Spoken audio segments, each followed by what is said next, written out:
And welcome everyone back to Boucher Fields as we have this second game of the North Atlantic Conference semifinal action between the number 3 team in the NAC East, the Thomas College Terriers, taking on the number 2 team in the NAC East, the UMaine Farmington Beavers. I'm Isaac Potter alongside Avery Henningsen. The Eagles came away with a 3-2 victory in that first one.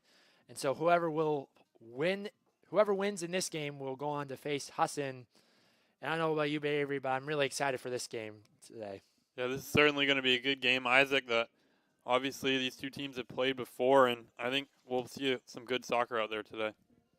As both of these teams, once again, it's a rematch of last year's NAC East semifinal, as it was UMF upsetting Thomas 3-1 last year in the semifinal. Obviously, UMaine Farmington went on to play in the NAC championship before falling to SUNY Poly. Avery, who is their player to keep an eye out here for Thomas? I think it has to be Joshua Joseph here for them, Isaac. He has 8 goals on the season and is a player who can get them the scoring opportunities they need to win this game. Yes, the Terriers coming in with a record of 6-6-4 overall, 4-2-3 in conference play. Now, both of these teams also played off against each other last weekend as well, and it was UMF coming away with a 2-0 victory. And Avery, how about for UMaine Farmington? Who's a player that we should keep an eye out for today? I think for me it's number 8, Eric Belanger, who is a senior from Maranacook, who Maranacook won several state championships in a row with multiple players on this team that played for those teams, and he has 6 goals on the year, and is certainly a player who can get it done for this Beavers squad. Yeah, him and Coleman Watson scored goals in their last win over Thomas, as we will get ready to get things underway here soon. We're soon going to have the starting lineups, but definitely should be in for a great game. Avery, obviously, we didn't really talk much about the Maine Maritime and the Husson game that happened beforehand, as there was something that happened at the end of the game with a little fight that broke out. But what were just your thoughts from that first game and what you saw from the Eagles? The Eagles looked good out there, Isaac. They played some good soccer. They had a lot of heart in that game, as it was tied up there for a little bit, and then the Eagles came away with 2 late goals there to come away with a 3-2 victory. And I think for them, whichever one of these two teams comes out on top today will certainly be in for a tough matchup here on Sunday. Definitely, and coaching for the Terriers here tonight is Kyle Fletcher for Thomas, and for UMaine Farmington, it's Blake Hart, who's in his 3rd season at the helm for the Beavers. There's also going to be some North Atlantic Conference playoff action here tomorrow as well.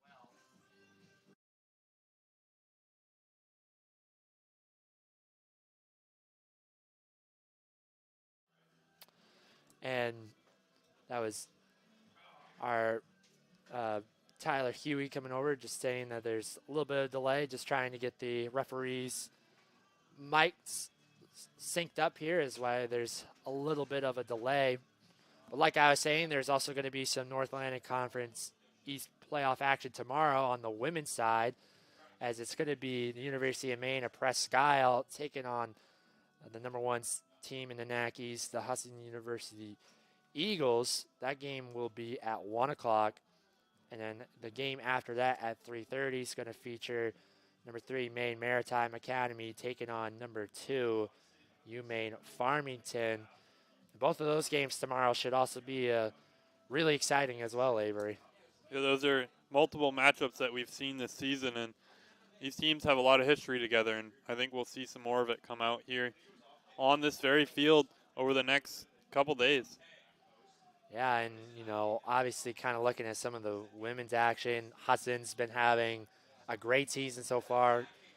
Came away with a big 6-0 victory over Maine Maritime last weekend to secure that top spot.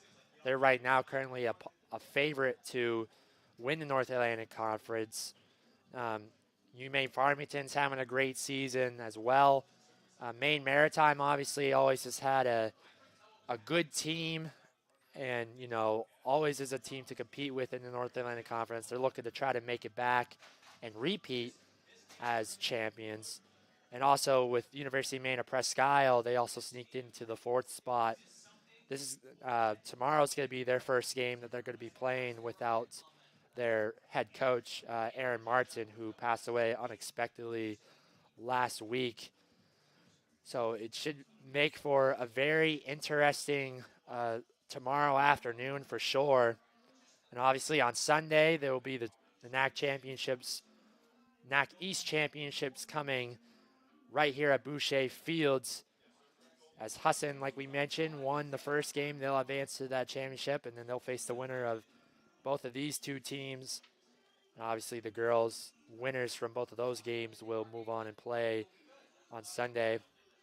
Avery, still a good crowd here on our hands here, as lots of fans coming in to check out these two teams. Yeah, I'm sure a lot of the Husson Eagles students and or sports teams have probably retired to their respective dorm rooms, but I think both these teams came with quite a large crowd, as Thomas is about an hour from here, and I think Farmington's probably a little bit longer than that, so not that far of a drive for some playoff soccer. Definitely. And, well, we'll switch it over to the PA announcer, Joe Swanson, as he will have the starting lineups.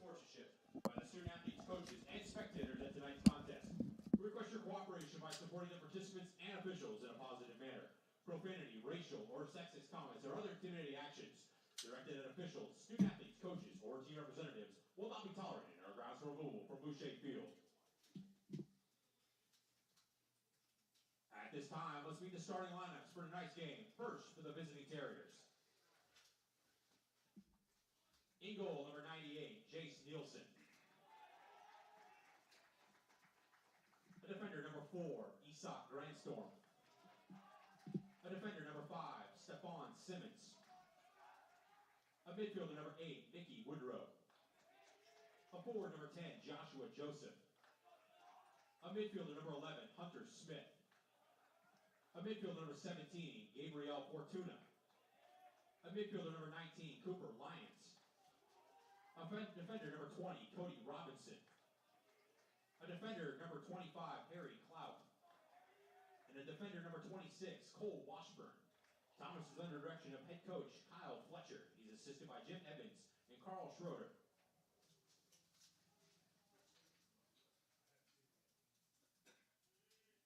And now the starting lineup for the home team, the Farmington Beavers. In goal, number 1, Jonah Sauter. At midfield, number 3, Christian Beliveau. On defense, number 5, William Dowsey.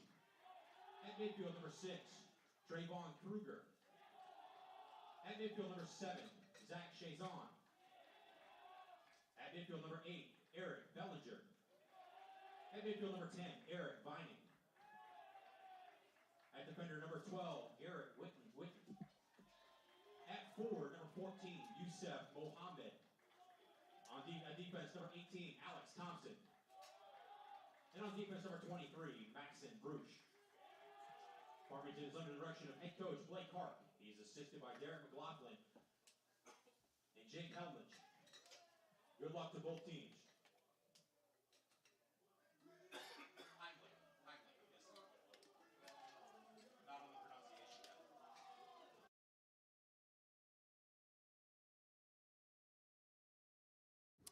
And that was the starting lineups there, and we are right about to get ready for game number 2 here between the Thomas College Terriers and Maine Farmington Beavers. Now, Avery, what do you think is going to be key for both of these teams if they want to be able to come out with the victory here? Well, obviously Farmington won last weekend, and it came off the back of some nice goals in that early going, and I think they just need to repeat that and get that first goal. And for both of them, if they can get that first goal, it will be a big momentum shift moving forward. And this Farmington team has a lot more experience than Thomas, as we talked about in the pregame, that this Farmington or the Thomas team has 27 players on their roster that are freshmen and sophomores, and not all of them start, but at the same time, a good majority of that starting lineup and or first men off the bench are freshmen and sophomores. And for Farmington, they've been in this spot before, and I think they need to just stay calm, and they know how to win games, and I think they can do it here tonight as well. Yeah, definitely like you mentioned, Avery, this team, the Terriers are a very young team, like you mentioned. I'm looking down at the roster here. Obviously you did say 27 players who are either freshmen or sophomores, which means some of them will have 2 or 3 more years, obviously. And then there's also, I see 1 grad student and 2 seniors on this roster. And obviously, no matter what happens this season for the Terriers, they're going to have a very, very bright future out of them. Yeah, they certainly do, Isaac. And it's something that is big for a lot of teams is having that young recruiting class, especially a young recruiting class that can get you to the playoffs in a situation like this where they have the chance to win the whole NAC East and or the whole NAC tournament here.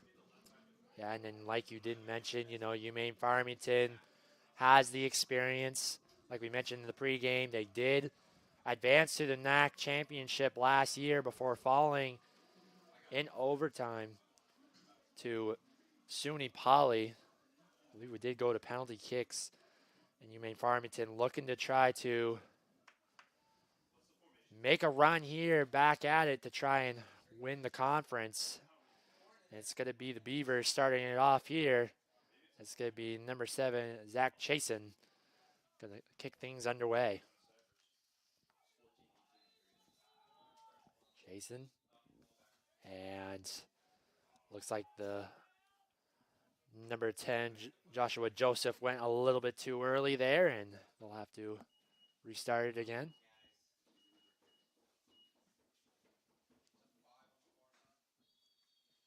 And Chasen will now give it over to Bellinger. Bellinger looks to send it down the field here, and it finds its way over to Witten. It's going to be headed out of bounds, and there'll be a throw in here for the Terriers. Loins tries to give it into Joseph. As the ball's still staying with it here, and it'll be sent down. Simmons tried to save that, but it's going to be Dow's coming away with it. Dow's gives it over to Dow's. Will pull it back, gives it over to Brochu. He gives it over there to Thompson. Thompson over to Chasen. Over to Beliveau. Beliveau. As there's going to be a shot there by Bellinger, and it's going to be a little bit too far up. And it's going to be Nielsen kicking this thing away here.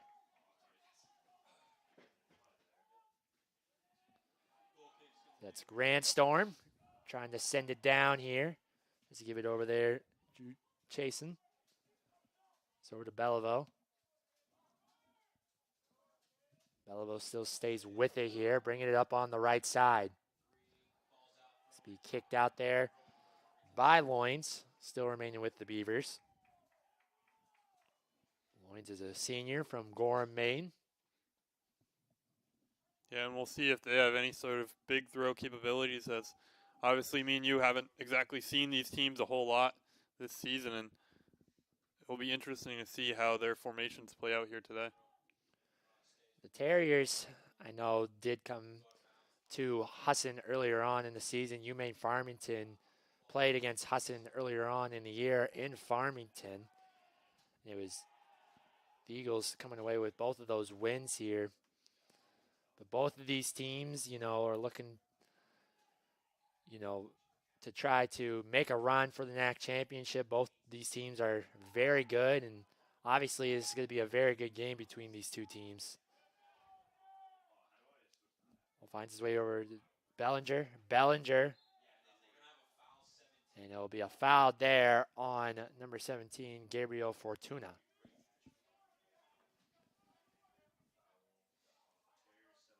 Brochu will kick it away here. He will send it down towards the Terriers, but the Beavers will still stay with it here. As it's Kruger. Gives it over to Bellinger.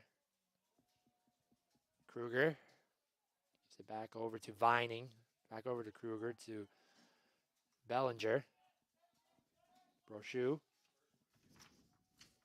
will try to send it down towards Chasen, and it's going to be Nielsen picking that one up.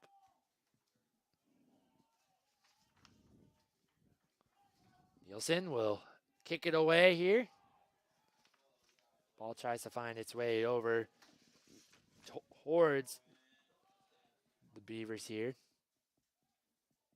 Nielsen's been a very good player for this Thomas team in the back line there, as he's only allowed 14 goals on the season over 12 games, and somebody who gives them a lot of good goalkeeping experience on that backside. That's a nice shot there from Ballinger, and Nielsen, like we were mentioning, making the nice save there. And he's not exactly the tallest goalkeeper out there. That 5'8's a pretty general height, but you see a lot of goalkeepers that are in that above 6 foot range, and it'll be interesting to see if Farmington tries to take those shots on the upper third of the net to potentially get it past his fingertips. Definitely, as this should definitely be a good one here, as the foul is going to be called there on Bellinger as he tried to get around Fortuna, but was not able to get around him. And it's going to be Grandstorm with the kick here. Gives it over to Robinson. Robinson over to Clow.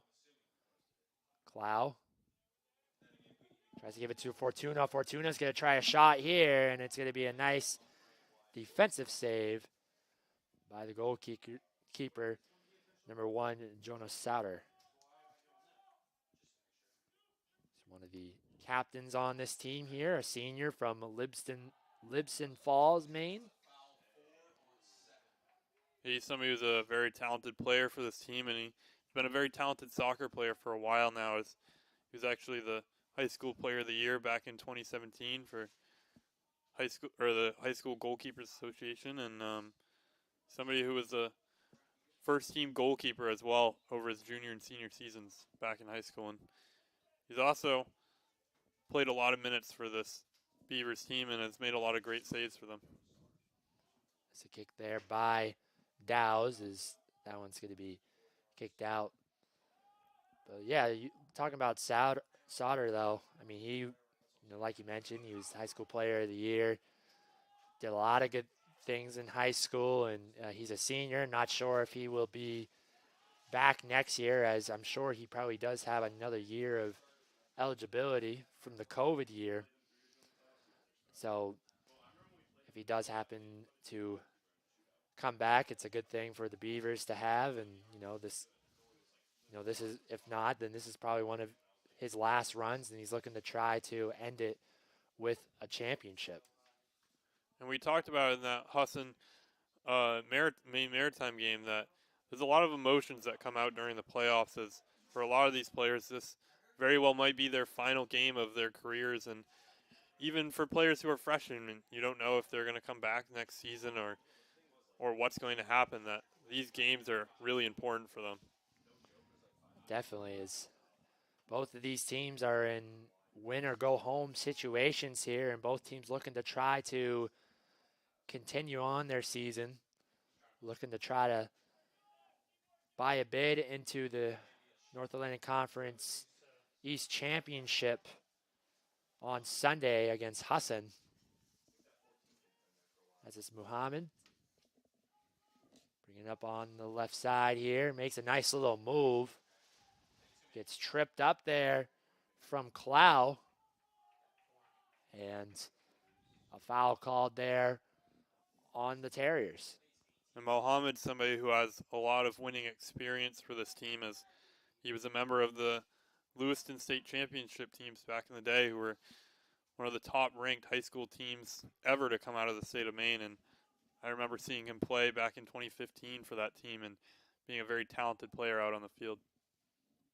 Definitely, Lewiston is, like you mentioned, one of the top teams in the state of Maine in terms of soccer. Always have had a really good program there for many years. And obviously, Muhammad, played a big impact in those championships. It's a corner kick here for the Beavers. Tries to find his way over, and nobody was there, and it was kicked out there by Loins. It's been a couple interesting corner kicks in a row here for the Beavers. Both of those were quite short and not very high, and I'm not sure if that's something they're trying to do or if it was just a misplaced ball. Yeah, it seemed like, too, everyone in the box just kind of like stopped and just looked at it because it was just like, somebody going to put a foot on it or what? And did find his way out by Loins. As Simmons kicks it out of play. Still remains with the Beavers here. And it'll be once again another throw-in going back over to the Terriers. Well, those low, short corner kicks aren't something you often see at this level, and could be something that they're trying to do just to get Thomas off their feet a little bit. As Joseph gives over to Fortuna, back over to Joseph. Joseph, a very talented player, takes a shot there, and it's Sauter with the save there. Yeah, I can see it already that he's very quick with the ball at his feet and can give himself shooting opportunities when he needs to. As a foul is on number 5, Stephon Simmons. He knocked over Eric Vining there. Simmons is a sophomore from Southampton, Bermuda, excuse me. It's Muhammad. It looks like it was an offside play there and giving it back over to the Terriers.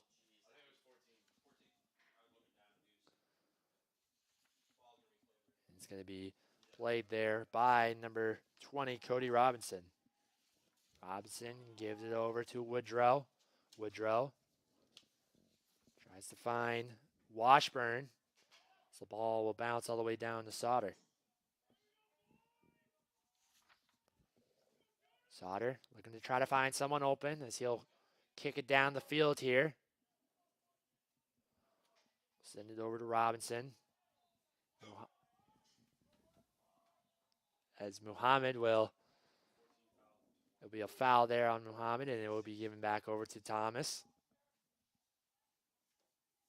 And both teams haven't exactly had a lot of opportunities here early, Isaac. That both defenses are playing well and locking down the opposing offenses, and feels like one team could break away and potentially get a goal here that could last for the remainder of the game.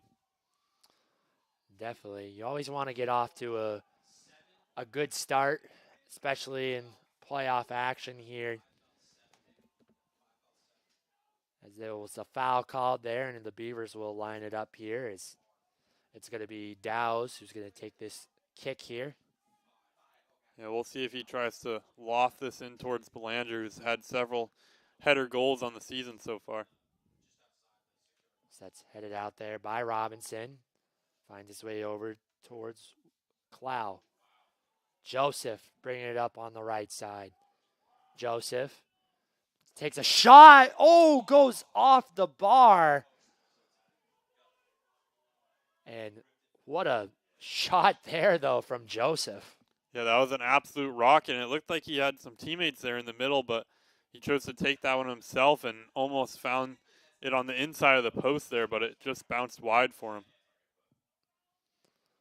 As play goes out there, will still remain with Farmington here. Yeah, definitely, like we mentioned in the pregame show, Joseph is a player to keep an eye out here for, as coming into the game. He had 8 goals, 3 assists, and 19 points on the season. And Joseph is only a sophomore.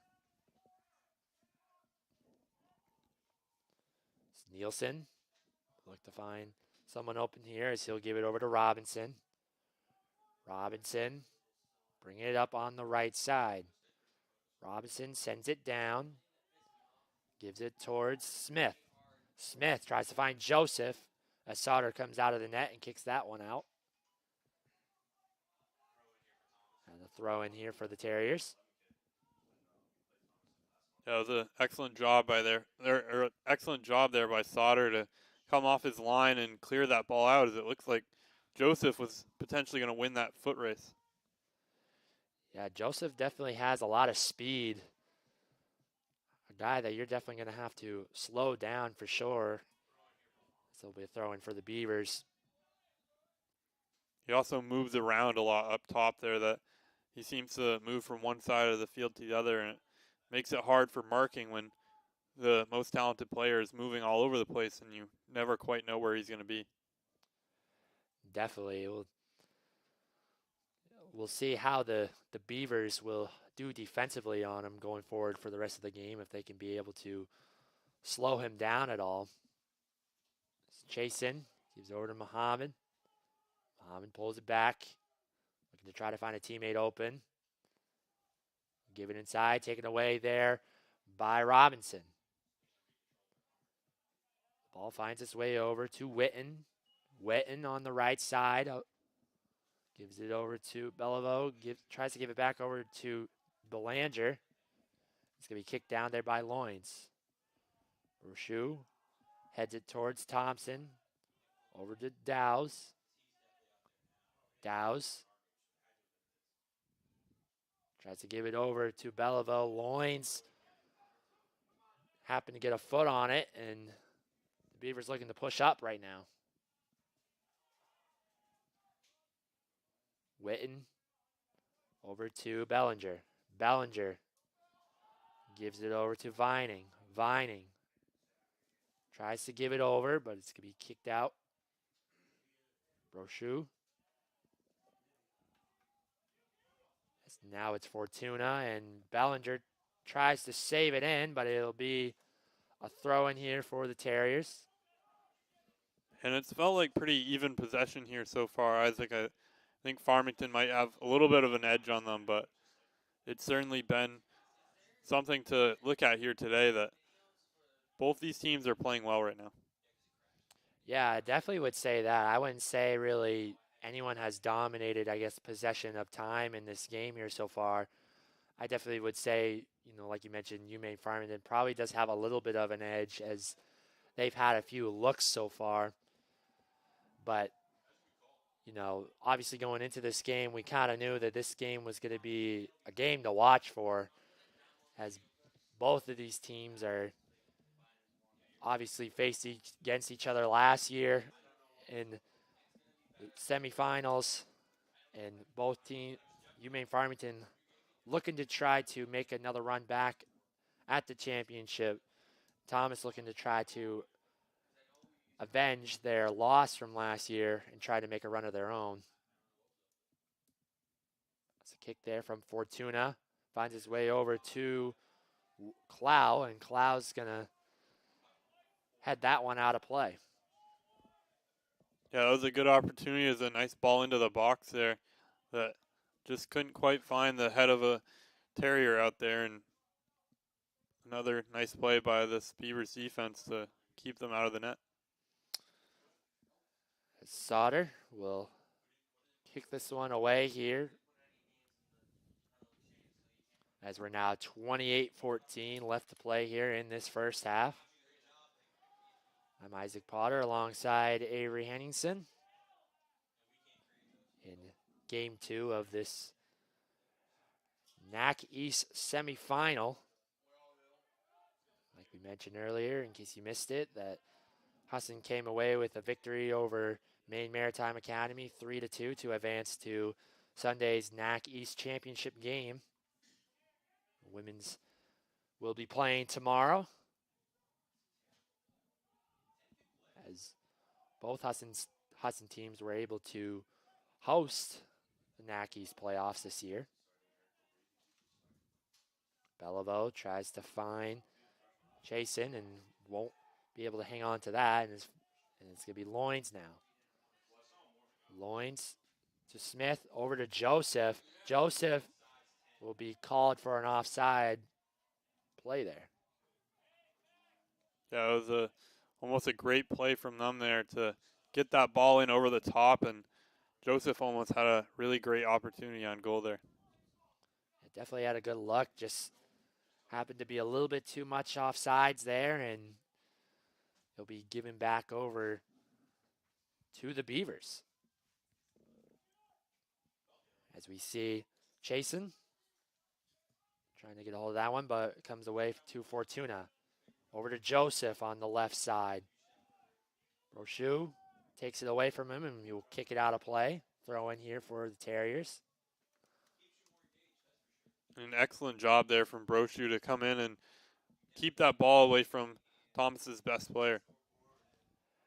Definitely, that's, if you're the Beavers, that's definitely a game plan going into this game, is slowing down Joseph. You can't afford to let him get going. As Bellinger bringing it up here, gives it over to Thompson. Thompson trying to find someone open, but it does happen to find Chasen. Chasen tries to give it to Beliveau, trying to fight off Loins, and it will go out of play, and it'll be a kick here for the Terriers. Yeah, Loins did a nice job of using his 6'1" frame there to keep Beliveau away from that ball. Robinson will give it over to Clout on the right side. Smith get pushed over there, and it'll be a kick here for the Terriers. I think so far the Beavers have been picking up a lot of fouls here so far in this early going. Yeah, this will certainly be a dangerous kick as they're all the way up in their offensive third, and I would imagine they're going to try to loft it to that back post and potentially get one of those tall players on the defense's head on the ball. As Simmons tried to take a kick there, gives it over to Grandstorm. Grandstorm's trying to send it back down in the box. Be headed away by Beliveau. Loins now tries to find a pass. Sauter loses it. Simmons right there. Gets tripped. And it will be a corner kick here. As it looked like there could have been a foul called, but no whistle, and it ends up will be a corner kick here for the Terriers. Yeah, the referees are allowing them to play a little bit right now, and there'll be another one of these dangerous corner kicks for the Terriers as Robinson's a 6'3" player out there, and I would imagine they might be trying to get it out to him on that back post. Fortuna takes the corner kick here. Tries to find its way over towards Washburn. Fortuna gets by Muhammad. Tries to find it inside. Smith tried to get a foot on that one, but it's going to be Sauter picking it up. Sauter sends it down. Find his way over to Vining. Vining. And Smith takes it away. He's going to have a shot here. Takes it. Nice save from Sauter. And the Beavers kick it out. What a great defensive play there. Yeah, another just great play by Sauter on that backside to get a foot on it and stop Smith from potentially getting the first goal of this game. Brochu tries to make a pass down the fields. They get tripped up there. Simmons tries to send it down now towards Joseph. So it's going to be Washburn handling it here. Woodrow. Look to try to make a cross. Will go over the head. Kruger will come away with it. Thompson now on the far side. Simmons takes it away. Simmons will boot it down. Will go out of play, giving it back over to the Beavers. And in these last 10 minutes or so, Isaac, I think Thomas has certainly had the better of the scoring opportunities. As they've had several that the ball in that almost got scored there from Joseph, but it was called for offsides, as well as that last play that we saw, that Sauter made a great play on the ground there to keep that ball out of the net. Yeah, Sauters definitely has made some nice plays here in this game. Muhammad kicks it out of play. Be a throw in here for the Terriers. Clow with the throw in. Gives it to Joseph. And Vining will take it away from him and be given back over to the Beavers. The Beavers trying to be very patient here offensively. As that was Bellinger trying to send it down and be kicked out there by Clow. Finds his way over to Bellinger. Bellinger over there to Witten. Witten to Chasen. Chasen trying to get free. Gives over to Beliveau. Beliveau's going to take a crossover. Nice play there from Robinson to kick it out. Yeah, certainly, Isaac. That was a great job by him. With his back to the goal there to just kind of boot that ball clear. Yeah, definitely was a great play from him as Beliveau definitely made a nice cross, but Robinson just making an even better defensive play. Muhammad. That's kicked down the field by Robinson, and Joseph now bringing it up on the right side, looking to try to take a shot. He does, just a little over the net again. Another missed opportunity for the Terriers. And that's something as a Farmington fan or as Sauter you don't want to see, is Joseph streaking down that right side with nobody in front of him and the ball at his feet. That was certainly a clutch moment there from the team to kind of lock that down. Yeah, that was definitely a dangerous play there, like you mentioned, for the Beavers. Joseph just using that speed of his and able to get a good look at it, but just was not able to find the back of the net. Beliveau tries to send it down towards Chasen and will go out of play. Well, it's playoff season, Isaac, and when you're out there right now, you can't exactly afford to make any sort of mistake. And these are the games that matter. It doesn't really matter what happened during the regular season, much less what happens in the playoffs. Right, as number 14, Yulin Zeidervart checking into the game here, along with number 23, Eric Labrie. I believe that is the Terriers' first substitutions of this game here, coming with 19:22 left to play here in the first half. As Brochu bringing it up, tries to send it down towards Muhammad. Tries to give it over. Muhammad handling it now on the far side. Tries to give it over to Bellinger. Bellinger loses it.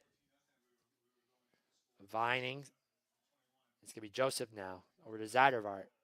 Zeidervart just checked in. Gives it to Simmons. Simmons, a pass over to Washburn. Washburn tries to send it inside the box, but kicked out there by the Beavers. Muhammad gives over to Chasen. Chasen. Pull it back. Gives a pass over to Brochu. Brochu over to Witten. Witten. Over to Brochu.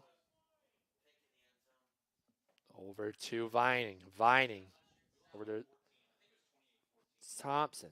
Thompson still staying with it, but taken away there by Woodrow. The ball's going to roll all the way down to Nielsen, and he'll just pick that one up.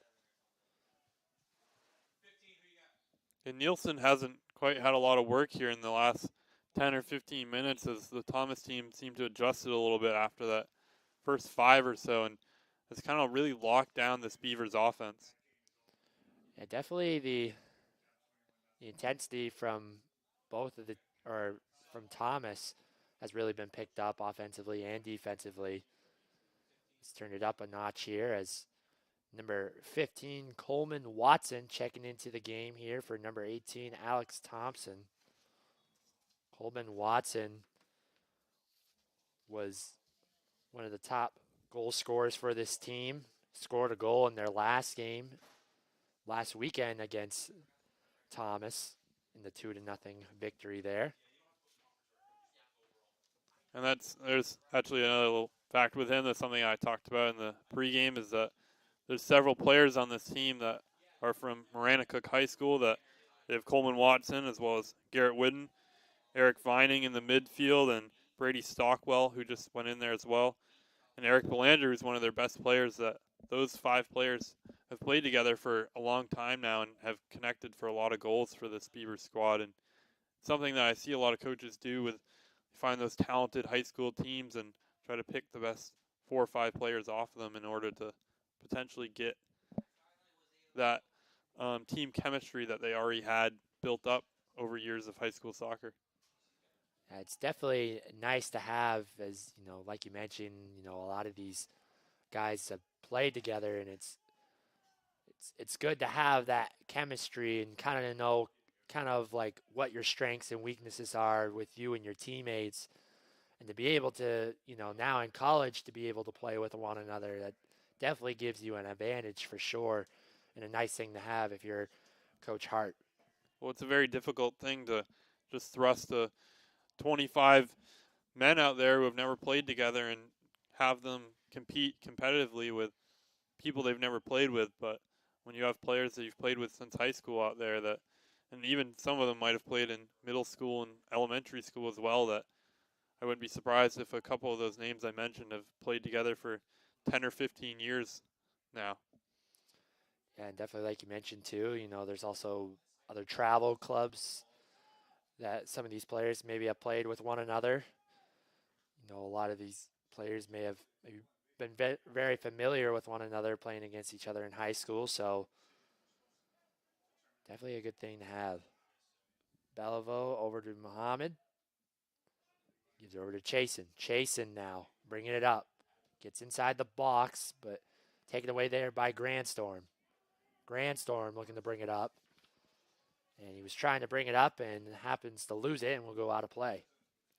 And this Terriers team has a lot of international students on it as well, Isaac. That there's a lot of players who come from all over the world, and it's a cool thing to see with a little college out of Waterville, Maine. That I grew up quite near Thomas, and it's not something I quite expected when I looked over the roster.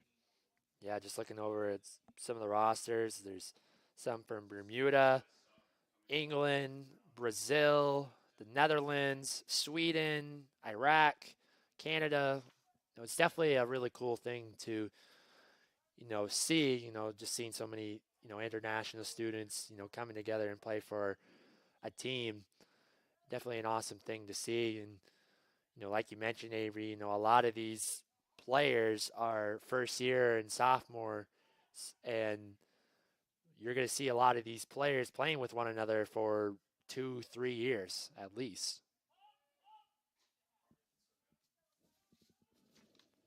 As it's Dows with it here.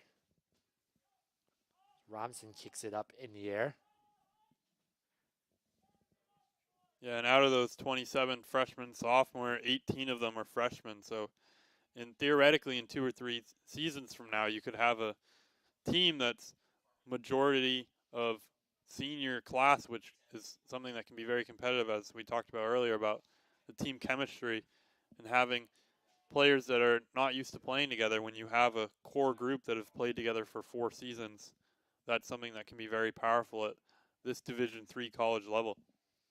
Yeah, and obviously, they will bring in some freshmen next year and, to add more to that of their young squad.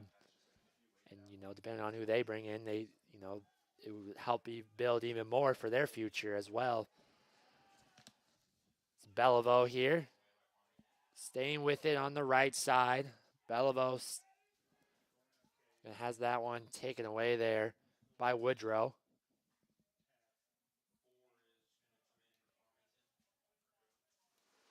As looks like a stoppage of play there, as looks like Zeidervart looks to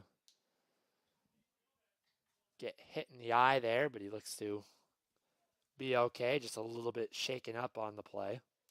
Yeah, I'd imagine it might have been a stray hand that I know a lot of players play with their hands up. It's just something that we get taught to do, and I think he might have just caught a finger to the eye there.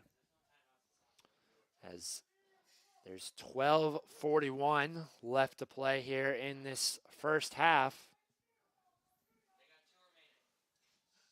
As it'll be a kick here for Woodrow. Woodrow will wait for the referee to give him the ball. Actually, it will be Grandstorm who's going to take this kick instead. He'll give it over to Woodrow. Woodrow trying to find Joseph. Kicked out there by Witten. This ball's going to find its way over to Sauter, and Sauter will make something happen now. Dowes over to Howell, who just recently checked in. Watson loses it, taken away there by Woodrow. Woodrow is over to Zeidervart. Zeidervart is over to Woodrow again. Be kicked down towards Loins. So the ball is going to be bounced out of play. Still remaining with the Terriers here.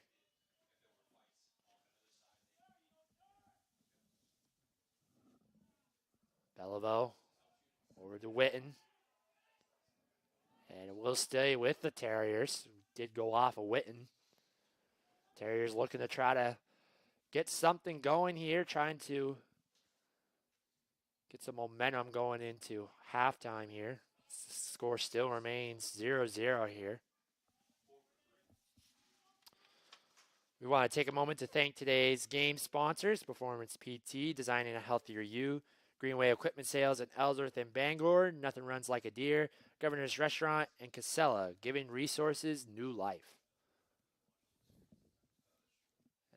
And like you said, that it's a 0-0 ball game right now, and both these teams are still very much in it. That one goal could mean all the difference. Yeah, as of right now, definitely, like you mentioned, Avery, that one goal could make the difference, as both of these teams have really been playing very evenly here. As I'm sure I'll be very curious to see who scores first here, as you know, it could make a big difference in this game. Ball goes out of play. Will be a throw in here. A throw in towards Labrie. Woodrow. And there's going to be a foul call there on Chasen. Loins will give it over to Joseph. Joseph looking to make a move. Gets by Witten. And it's going to be a trip there from Chasen. It will be a foul called. It looks like it probably will be called right outside of the box. Yeah, he got a lot of body there on that tackle, and I think the referee might have called him for a little bit of a cleats up, and/or he just called him for a foul not 10 or 15 seconds ago. And a lot of times you have to be careful out there when you make those sorts of plays. Definitely is, those kind of plays can, hurt someone. So the referee just telling them to please be careful. As we see Loins and Joseph here lining up here. We'll see who ends up taking this kick. And I think additionally this is a very scary spot for Sauter to have a free kick being taken on him. Joseph with the kick. Nice save there from Sauter. And another defensive stop from the Beavers.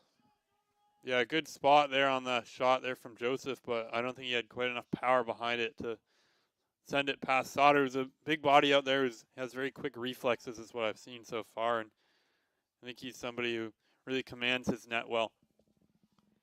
Definitely.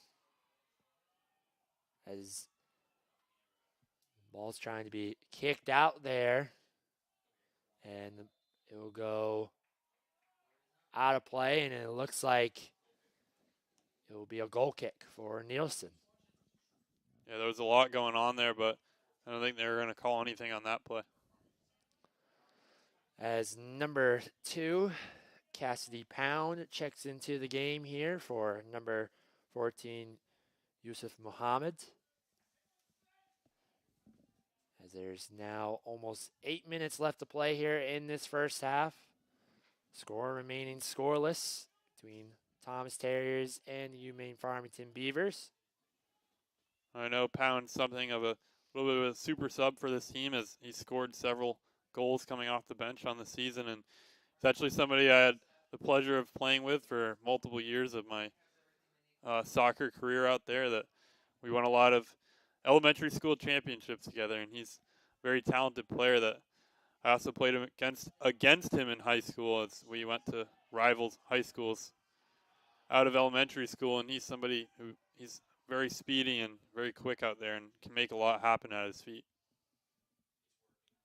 Yeah, I think Coach Penny needs to recruit you so you can play against them. So as the ball finds its way over towards Robinson.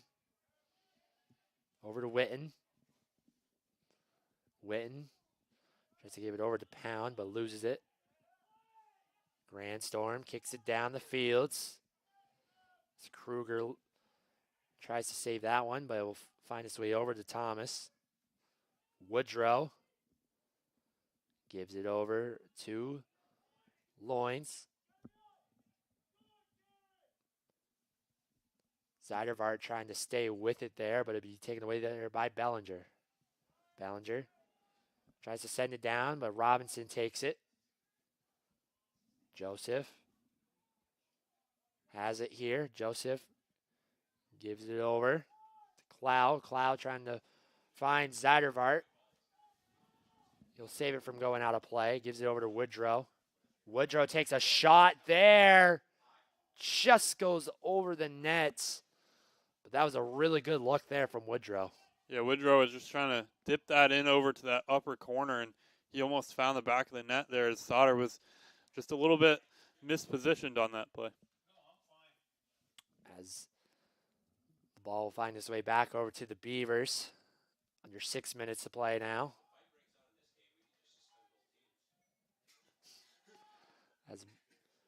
As it's going to be Labrie trying to take a shot there, but ends up getting tripped up. No foul called. Woodrow gives over to Joseph. Joseph trying to find some space. Tries to take a shot. Sauter almost loses it there. Ball finds its way over to Pound. Pound gives it over to Watson. Watson trying to use his speed. Tries to find Pound, but taken away there by Washburn. Yeah, and Farmington just needs to reset a little bit right now and get it up to their attacking players with their whole team up there. McHugh over to Pound. Pound's going to take a shot here, and it's going to be Nielsen making the nice save.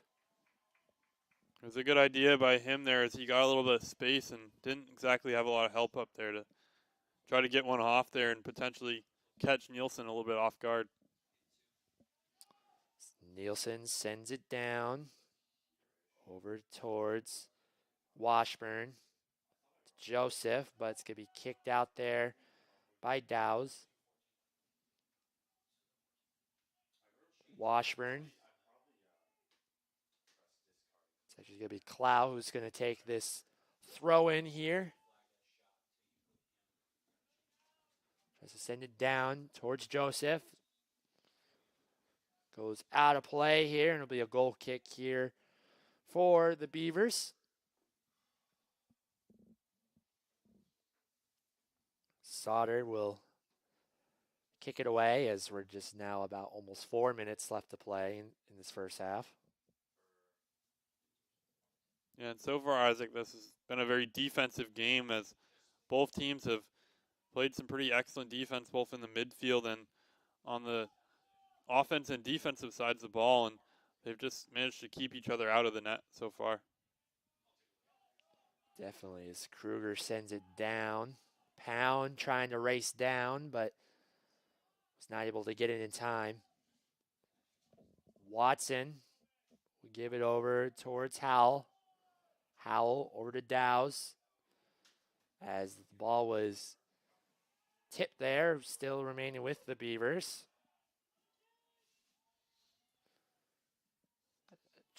Watson tries to, excuse me, that was Howell trying to make the pass down the field and was not able to get to that.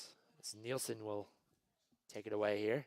Yeah, you saw Belanger put his hand up there on that right side, and that's something I've seen him do a lot here, that he likes to stay right in the middle of that offensive formation for this team, but every once in a while when he sees his opportunity, he'll move up the field and fill those holes in the defense for the Terriers. That's a trip there by Woodrow, as Jason was able to draw the foul. Kruger gives it over to Brochu, looking to try to find an open player. Headed there by Chasen, and nothing happened there, and it's going to be Nielsen coming away with this. Yeah, an excellent job there by Jason to even get something on that with Terriers all over his back there, and it was a nice ball from Brochu as well to try to send that in towards the back post. Definitely was a good effort by him. Just was not able to get it past the goalie there. The ball's kicked out. Once again, will be a goal kick here for the Beavers.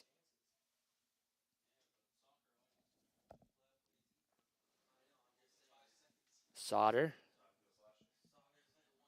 will kick things underway. Sauter send it down towards Watson. Watson staying with it, but loses it and will go out of play.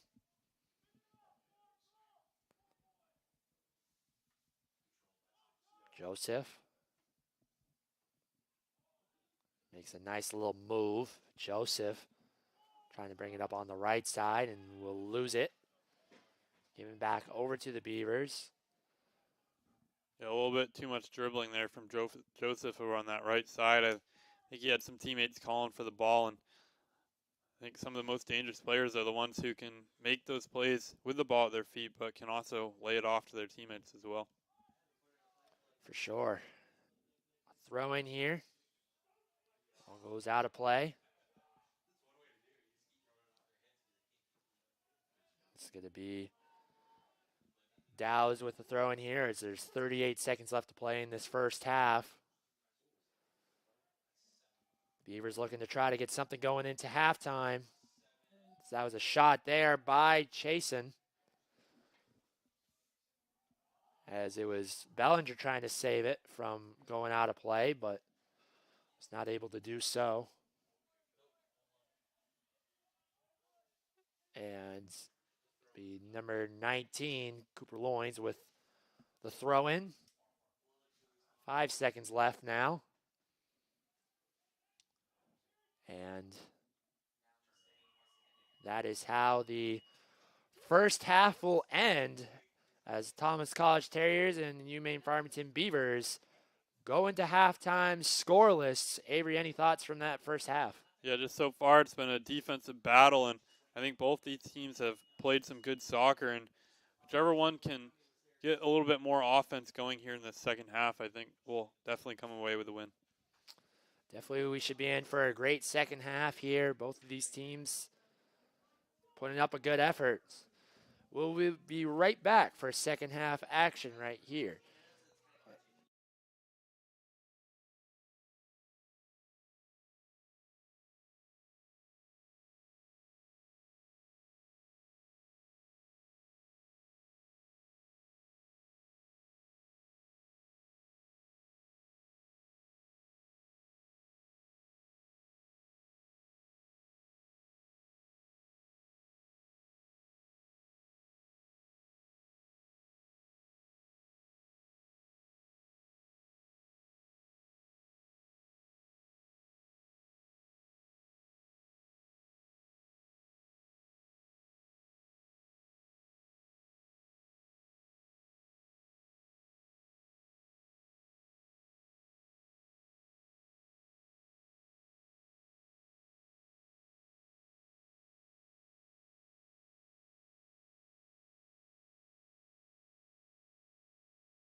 And we're back here at Boucher Field as we're right about to get things underway for the second half between the UMaine Farmington Beavers and the Thomas College Terriers.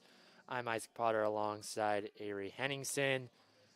A scoreless first half here, and Avery, we should be in for a really exciting second half. Yeah, these two teams played really even in the first half, and I'd imagine we're in for a lot more even soccer unless something drastic happens out there on the pitch.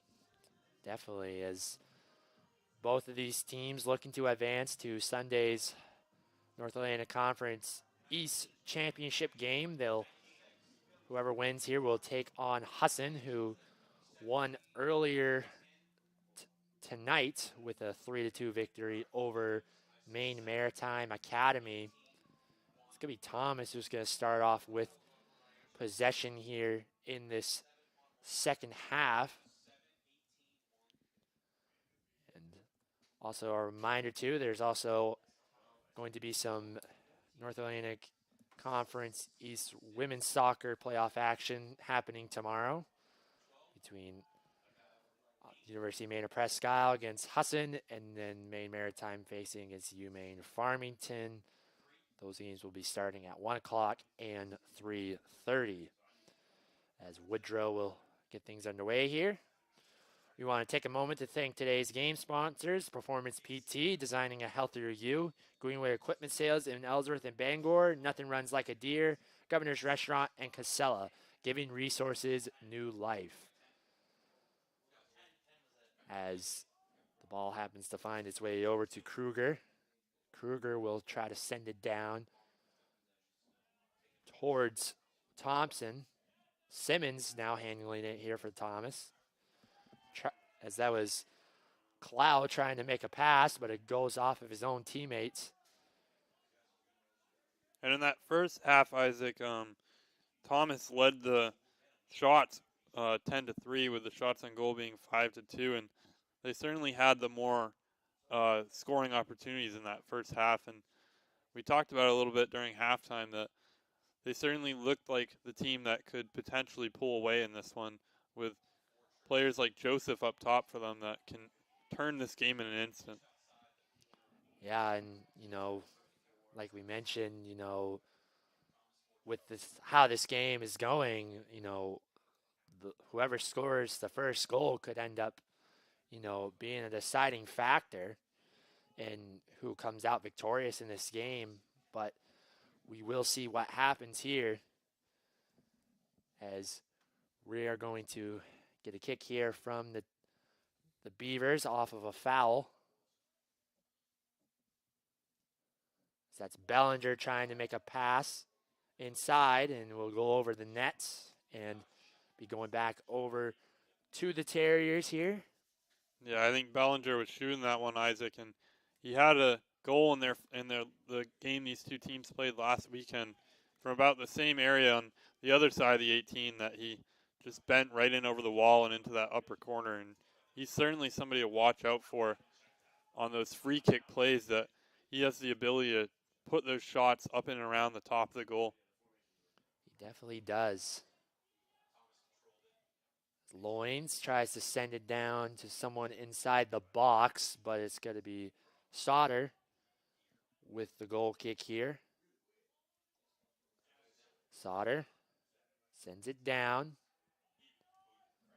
Grandstorm trying to head that one, but Loins will end up kicking that one out. Woodrow trying to fight off Bellinger.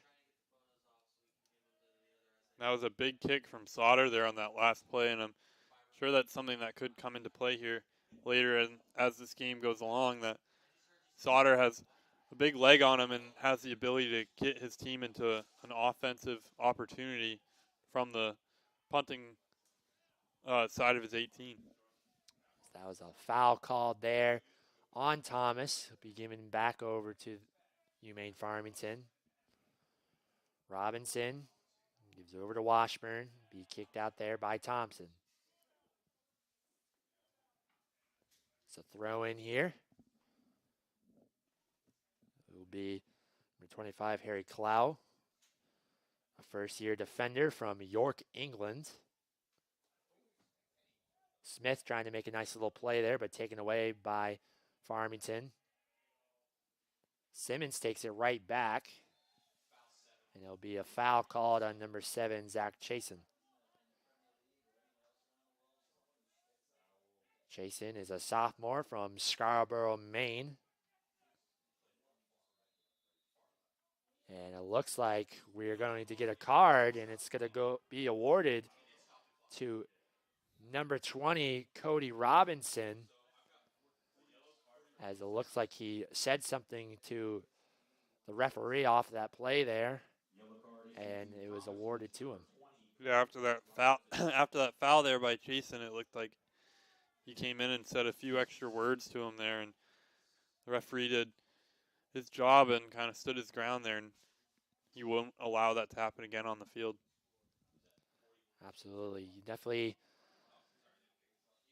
things kind of escalated in the last game here, so you definitely don't want to see that happen at all in the second half here. Obviously, with it being the playoffs here, both the teams are going to bring out the intensity, and, both of these teams don't want to end their season here tonight. So, see what happens here. Well, I'm sure these referees got a call from the head referee of the league and pretty much told them don't allow it to happen again, kind of thing. Simmons is going to have that one kicked away there, but it's going to be Washburn chasing it down. Finds its way over to Kruger. Beliveau tries to send it down. Loins handling it here. Gives it to Joseph. Joseph over on the left side. Headed away by Bruchou. And it will be a throw in here for Thomas. Loins sends it in, and it's going to be headed out there by Bruchou. And it'll be a corner kick here for the Terriers. Yeah, and you can see big number 20, Cody Robinson, who's 6'3", coming in there, and he's somebody to watch out for on this type of corner kick play that Thomas likes to loft it right into around that penalty spot. Fortuna taking the corner kick here. Joseph tries to take a shot, but taken away there by the Beavers. Muhammad trying to use his speed. Grandstorm trying to find an open player as he gives it over to Clow. Clow over to Washburn. He'll be kicked out there, be giving it back over to Thomas. That was a really nice job by Grandstorm there to just be calm and keep Mohammed on his back there and just send that ball out wide. Throw in here now for the Beavers as it's Dow's trying to find an open player. So he'll try to throw it in towards Chasen. Anyway, by Clow. Clow finds his way down to Joseph. Joseph with the nice speed, giving it over to Fortuna. Simmons loses it here. Joseph looked like he got poked in the eye there. It looks to happen to be okay, just a little shaken up by it. That's something we saw earlier with Zudevard. I'm not sure if very good chance it could be the same player who poked him in the eye again. That there's some players who just like to run with their arms up and just caught a stray finger there. Yep, it definitely does happen. As Loins sends it down towards Smith. Joseph trying to get a hold of it as Witten will kick it down. Woodrow will retrieve it here for the Terriers. Gives it over to Grandstorm. Grandstorm over there towards Clow. Clow tries to send it down. As it's going to be Smith handling it. Gives it over to Washburn. Washburn tries to get inside the box to Joseph. And a nice save there from Sauter. Yeah, that was just another nice job by Sauter to send that ball out wide, or to get that ball in his box and just clear it. Definitely. Ball finds his way over to Bellinger. Bellinger over to Chasen. Sends it to Woodrow, but it'd be kicked down the field here.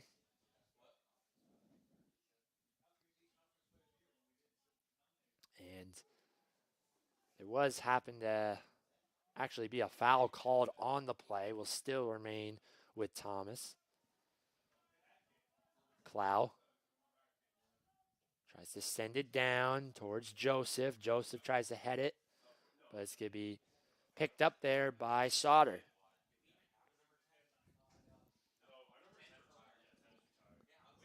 Sauter sends it down.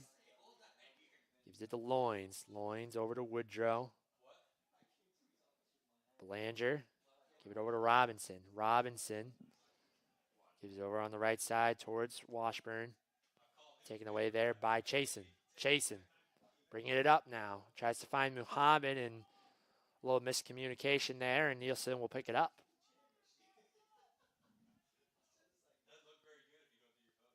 Loins sends it down to Smith. Smith with a nice header over towards Joseph. Joseph trying to use his speed to get by them, but taken away there by Kruger. Yeah, great job by Kruger there to be there for his team and get that ball away from the feet of Thomas's best player. Jason tries to send it down, but kicked away there from Simmons. As the ball will be kicked out of play, and it will be a throw in here for the Beavers, as we're just getting close to about 10 minutes into this second half. Still remaining scoreless between Thomas and Farmington. Robinson trying to bring it up, loses it, as it's taken away there by Dowse. Dowse sends it down to Muhammad on the left side.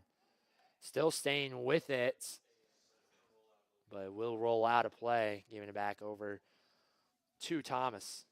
And I'm not sure if we've talked about it yet, Isaac, but with the new NAC rules, that if this game were to stay 0-0 throughout the rest of this regular period of time, it would go into a 20-minute overtime that each team would play the full 20 minutes. There's no golden goal anymore, that if one team were to score right off the bat, it would continue until the end of the 20. And if it were to stay tied all the way through that, we would then head into penalty kicks, which I believe you said these two teams went into penalty kicks last season in the playoffs as well. Yeah, this will definitely be an interesting way of doing it here in the playoffs this season. And, with the way things are going, they could possibly be looking into that direction. It was kind of looking a little bit in that direction, too, in the last game between Maine Maritime and Husson, before Husson pulled away with scoring 2 goals in that second half. The ball's sent down. It's going to be taken away there by the Terriers, and here's Fortuna.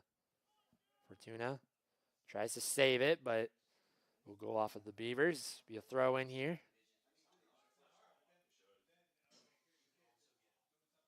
Throw in down towards Joseph. Will go out of play off the Beavers again. And the Terriers are marching down the field here. Woodrow gives it to Simmons. Simmons over there towards Clow. Clow will have that one kicked out there. Throw in here for Thomas. Tries to give it over to Washburn. Joseph gets free now. Dangerous play here. Takes a shot just a little bit too far to the left. And another missed opportunity for Thomas. Yeah, and Joseph likes to take any shooting opportunity he has, is what I've seen. And again, he had a few teammates available right in the middle of the box there, but he chose to take that little bit of a sharp angle shot there, and not sure if he might have wanted that one back. Yeah, and obviously we saw earlier on in the game, Joseph had a shot that went off the post. And the score still remaining 0-0 here. But to his credit, he does lead this team in goals, and he knows he can do it, and you can't bash him on that. Yeah, they definitely have. He's definitely a very talented player for sure. I would say arguably one of the best players I've seen in the North Atlantic Conference. The ball finds its way down towards Chasen. And it looks like it will be a foul called there. And the referee going over to talk to Esoc Grandstorm, giving him a warning there on the play. And it's going to set up an opportunity here for Farmington. It's going to be Muhammad taking this kick here. Yeah, it looks like he's going to try to bend that away from the goal with his right foot and try to get it into his charging players around the 6-yard line.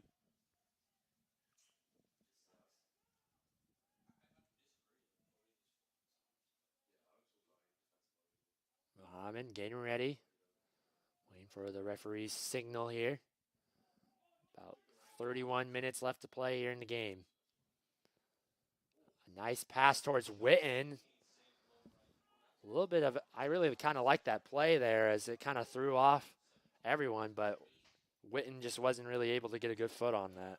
Yeah, a little bit of a trick play there, as a lot of people expected that to be on the back post, including us, and they played that little short ball and allowed the team to have that scoring opportunity on the near side. As the ball's kicked out there by the Beavers, will still remain with Thomas. As we're going to see a throw in here from Loins.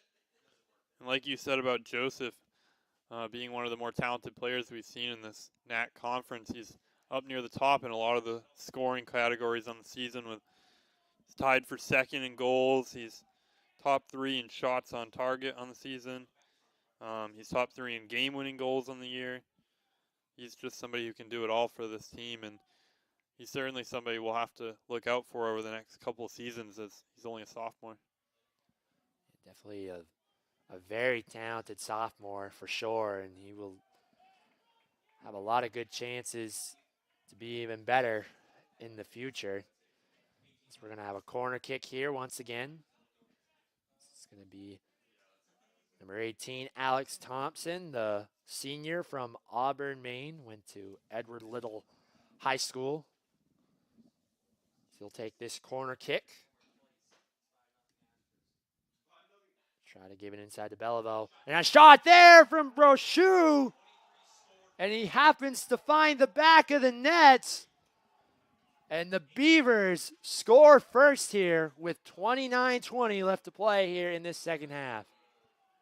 Yeah, and that was just a nice little short corner kick there to just potentially get them on the clock. And it was just a great play by them to find that man at the near post and bury it home at the end. That was a great little corner kick there. Find its way over to Belleville. And I'm not sure if it happened to go off the goalie at all or not, but it was Brochu happened to be right there, found the back of the net, and just like that, UMaine Farmington up 1-0. Yeah, a nice job by Brochu to just knock that into the back of the net. It's not on me, it's on them.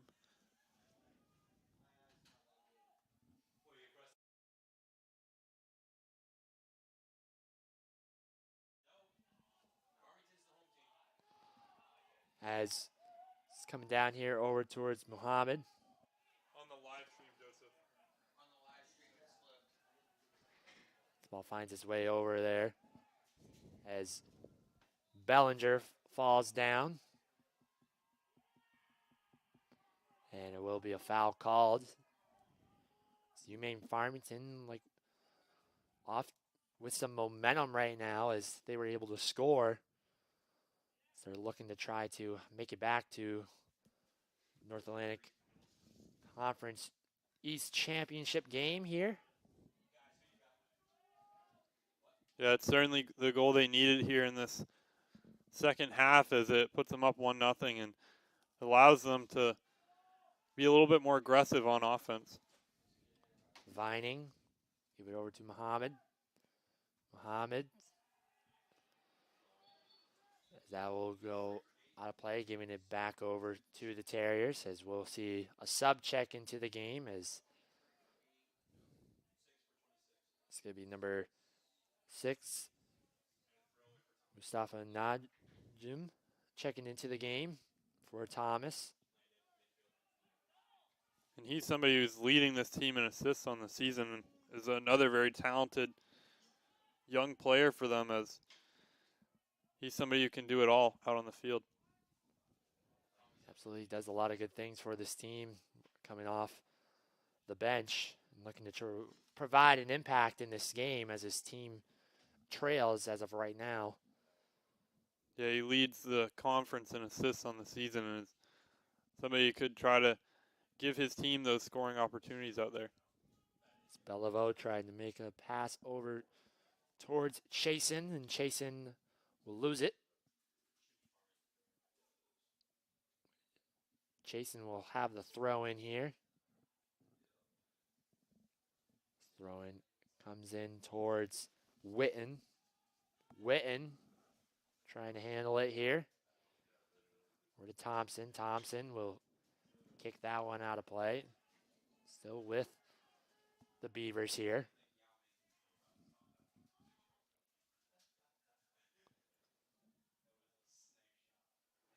The throw-in comes towards Vining.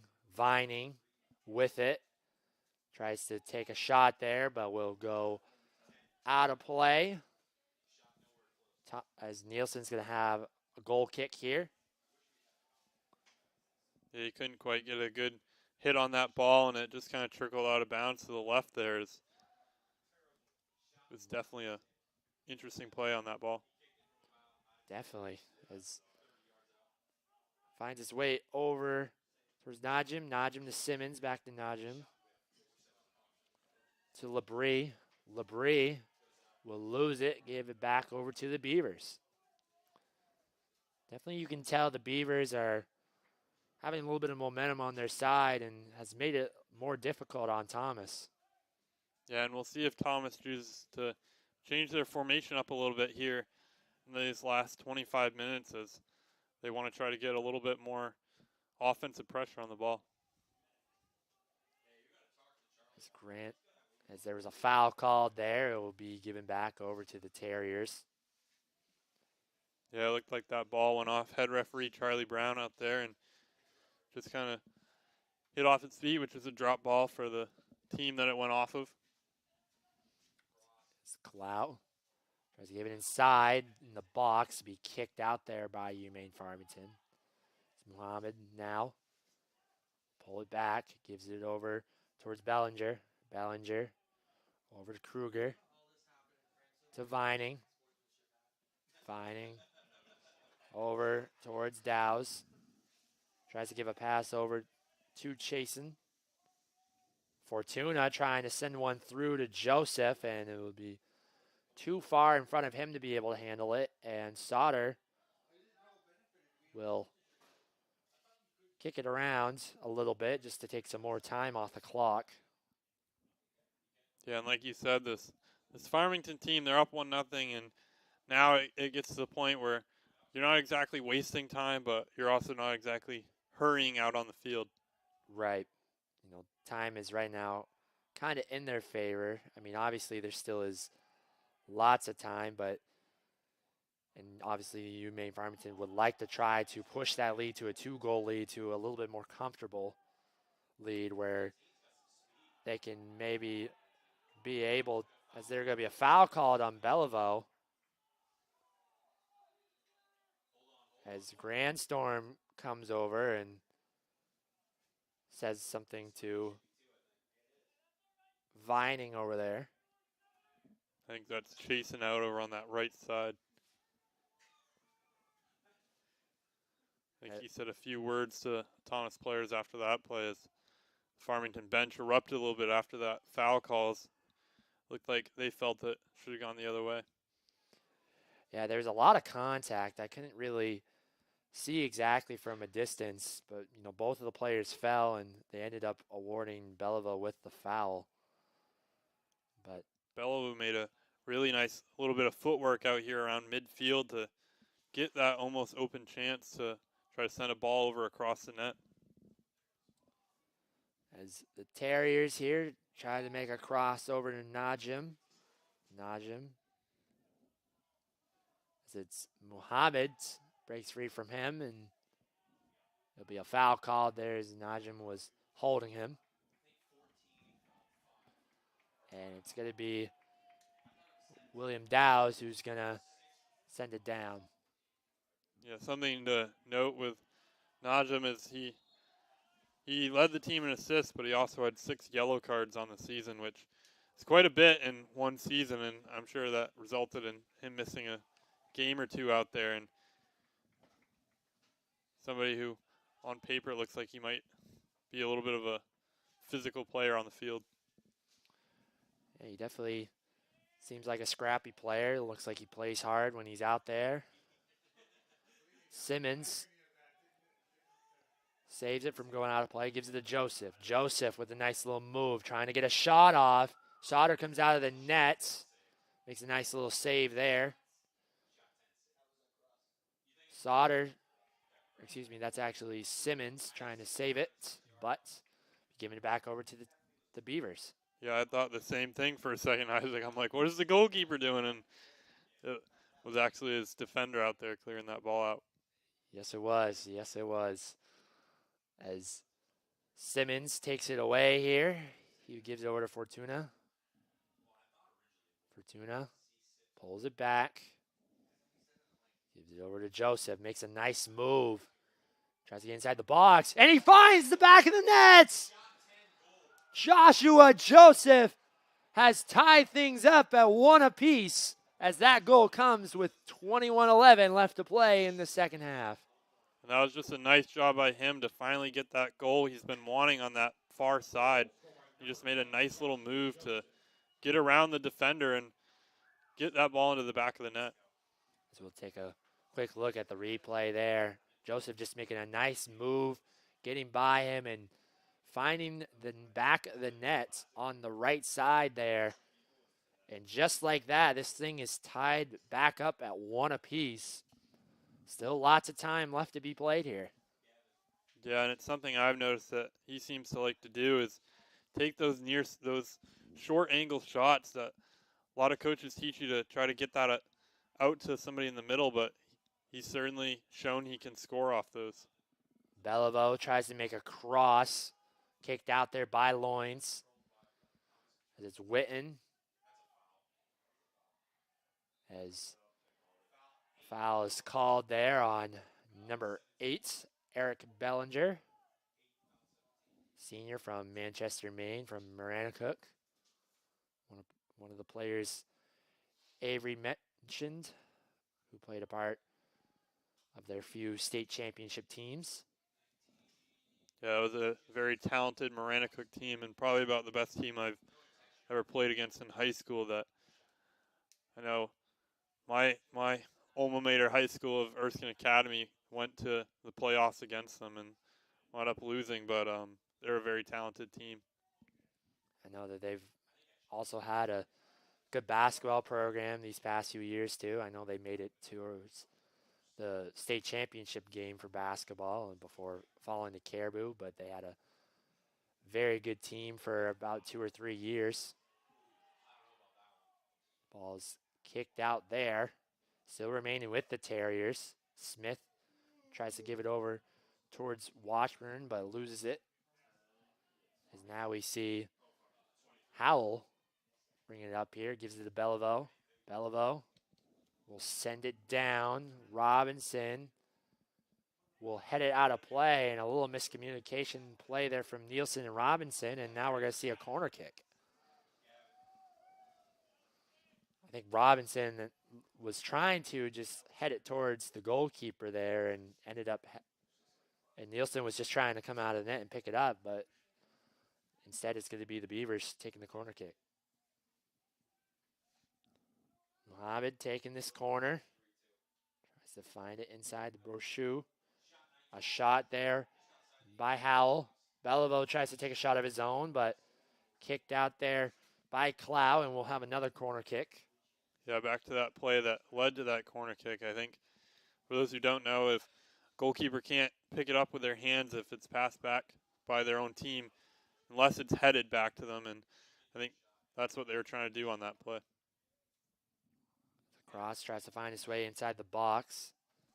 Jason handling it here, and it's going to be Nielsen picking it up.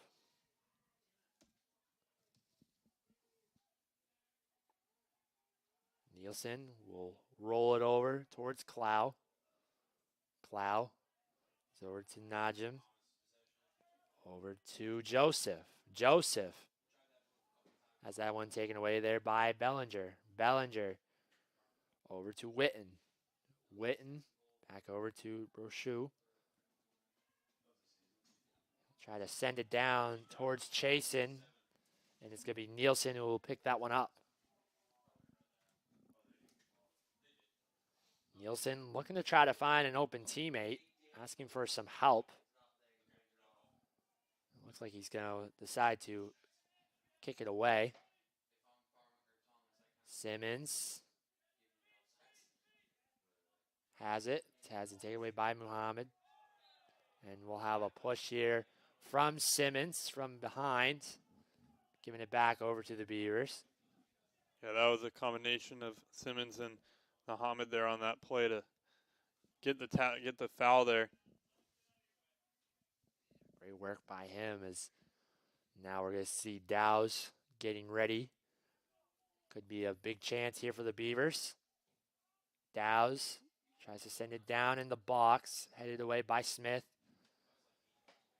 Loins will get it out of the box. Labrie staying with it now, and he's going to be swarmed there. Yeah, it was still a nice job by him to use his body to his advantage and keep the defenders off him there in the middle. Joseph trying to make a little nice move there. Almost gets by his defender. And now we're going to see a kick down the field. Yeah, and we've seen him be very dangerous over there on that end line that you would think he wouldn't quite have the scoring opportunities from there, but obviously we saw in that goal that he can certainly score from just about anywhere inside the 18. Now we're going to see some subs checking into the game here. We'll see number 18, Alex Thompson, checking in. Number 15, Coleman Watson. They'll take Bellevue and Vining off the field. Giving them a much-deserved break. Temperature is definitely getting chillier out now, as it's really feeling like late October weather now. But it's still a good turnout from the fans to support these two teams here.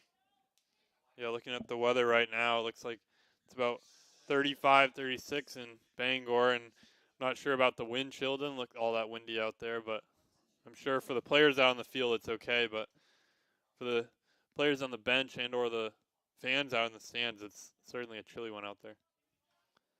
Definitely would be. Thankfully, we're up here in the box as the ball comes flying up towards the window. Yeah, I'm glad that one wasn't open, or I think one of our people up here might have taken a ball straight to the face on that one. I think John Ray would have made that save, though. Yeah. Might have Scott Sterling that ball back out onto the field. I love that video. It's Joseph now bringing it up. Tries to give a pass over to Labrie. Labrie looks to make a cross. Fortuna's going to have a chance, and he does! And Thomas has taken the lead thanks to a goal from number 17, Gabriel Fortuna. Yeah, that just kind of bounced out to him, and he settled it at his feet, and just, I think he megged the goalkeeper on that play and just kind of knocked it right into the back of the net. Yeah, it was Labrie trying to make that crossover, and it found its way over to Fortuna, and Fortuna had the look right there and easily putting it in the back of the net. And they now lead 2-1 with 14:26 left to play. UMaine Farmington did happen to score a goal in the early parts of the second half, But Thomas has responded, tying the game and now taking the lead. Yeah, and you could see the emotion out of the players on the field there as they know that one could be the most important goal of the season for them. As now the Beavers will look to try to respond back. It's a nice kick down the field by Kruger. Loins will kick it out. And he tried to save it from going for a throw-in here, but it does happen to roll for a corner kick. This is going to be number 19, Ian Howell, taking this corner. Yeah, that was Fortuna's second goal on the season and the second goal of his young career here for this team that I'm sure we'll see a lot more. And Joseph will immediately kick that one out of the box and out of play. And we'll see if Farmington likes to switch up their formation a little bit. They've gotten some more opportunities here in this second half, but they haven't quite managed to capitalize on any of them. And I mean, other than the goal there, but there's been quite a few that have just kind of dribbled out past the goal, and I feel like they might need to do a little bit of a formation change if they might want to come back in this one.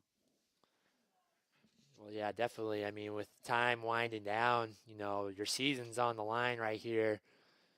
I'm sure you're going to have to make a split-second decision that, could make or break your season. Joseph on the right side using his speed. Gets around. Will decide to pull it back, and it'll be kicked out there by the Beavers. And we are it looks like it will be. Looks like a throw in there is. Yeah. It looks like it will be a throw in here. A little bit of time wasting there on that play. Yeah, definitely, Terriers, clock's your friend right now, and you don't really want to, I guess probably look to be more defensively, I would say, but you don't want to do anything like a mistake that could lead to something. So yeah, and for Farmington, obviously we talked about they might want to try to get a little bit more offensive, but at the same time, you can't quite have you can't give the opposing teams. This Thomas team's had a very strong offense in this game, and you can't give them the opportunity to potentially put another nail in the coffin. And I think a 3-1 lead could very well spell the end for this Farmington team. It's kind of like a little bit of what happened in that first game. Husson was able to add on another goal, and thankfully with them adding on to that other goal, it really decided a big difference maker because Maine Maritime did score another goal with 3 minutes left, but it still made it very difficult for the Mariners because they would have to try and score another goal to tie the game. But the Terriers here looking to try to obviously take time off the clock, but try to push that lead to a 2-goal lead as the time really continues to tick down here with under 11 to play. Robinson will give it over to Loins. Loins, the Fortuna, who scored that last goal. He'll give it over to Loins again. Tries to send it down the field. Will be kicked out of play. A throw in here for the Beavers. Brochu gives it over towards Kruger. Over to Robinson. Thompson. Thompson tries to send it down the field towards Muhammad. Saves it from going out of play, and that'll be kicked out of play there by Clow. As we're going to see some more Beavers subs checking into the game here. Number 10, Eric Vining, and number 3, Christian Beliveau checking back into the game for number 19, Ian Howell, and number 12, Garrett Witten.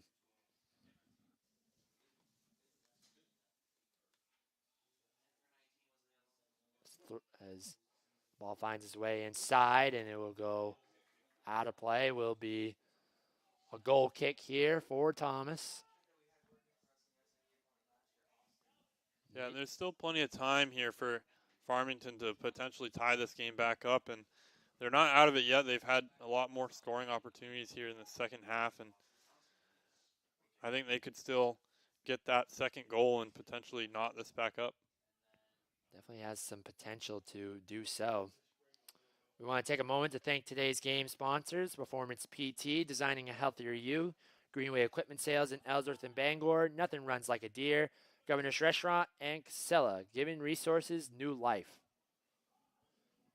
Chasen tries to bring it up top, but taken away there by Fortuna.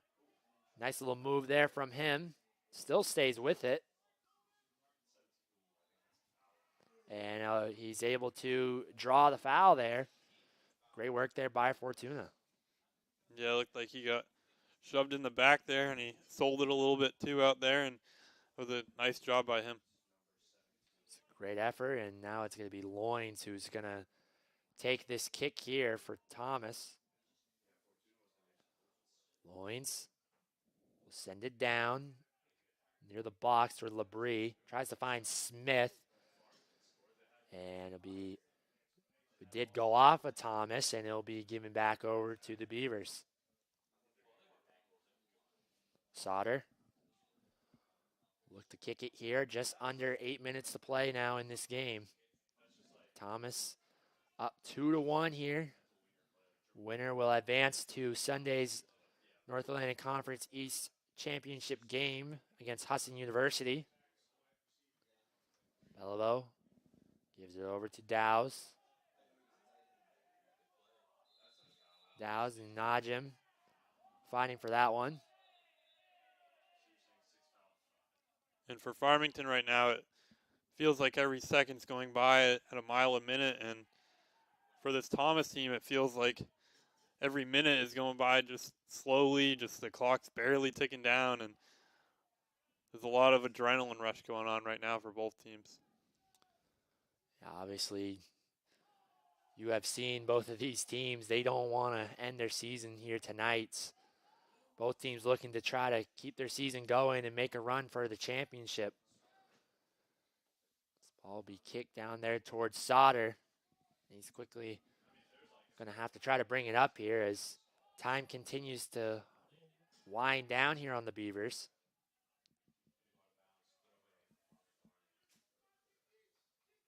Throw in for Vining.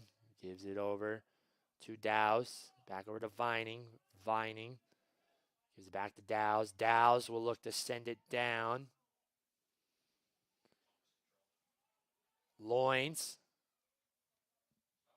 tries to find it down the field. Finds its way over to Simmons. Simmons with a nice pass down towards Joseph. Keeps it in play, and it will be a throw in here for the Beavers, but that was actually an excellent play by Joseph out there to stop that ball from going out long for a goal kick, and now his team can pinch him a little bit down in that corner, which they didn't manage to do, but it was definitely a good idea by him to get that out for a throw-in rather than a corner kick or a goal kick. Yeah, it made it difficult there for Kruger to really try to make a play on it because Joseph was being shifty there, and he was trying to get around the ball, and he did, but he happened to kick it out of play, but it was just a great heads-up play from him. Dowes. There'll be another throw in here. And it's over to Chasen. Chasen trying to make a cross. And could have been a dangerous play there, but nobody was there for UMaine Farmington. It will go out of play. Yeah, that was a great ball crossed by Chasen, but nobody was on that back post for him, and that was just another missed opportunity for this Beavers squad. Loins will have the throw in for the Terriers here. Fortuna to Brochu. Finds his way over to Muhammad. Muhammad trying to stay with it. Nice pass over to Chasen. Nielsen with a nice save. What a big save from him.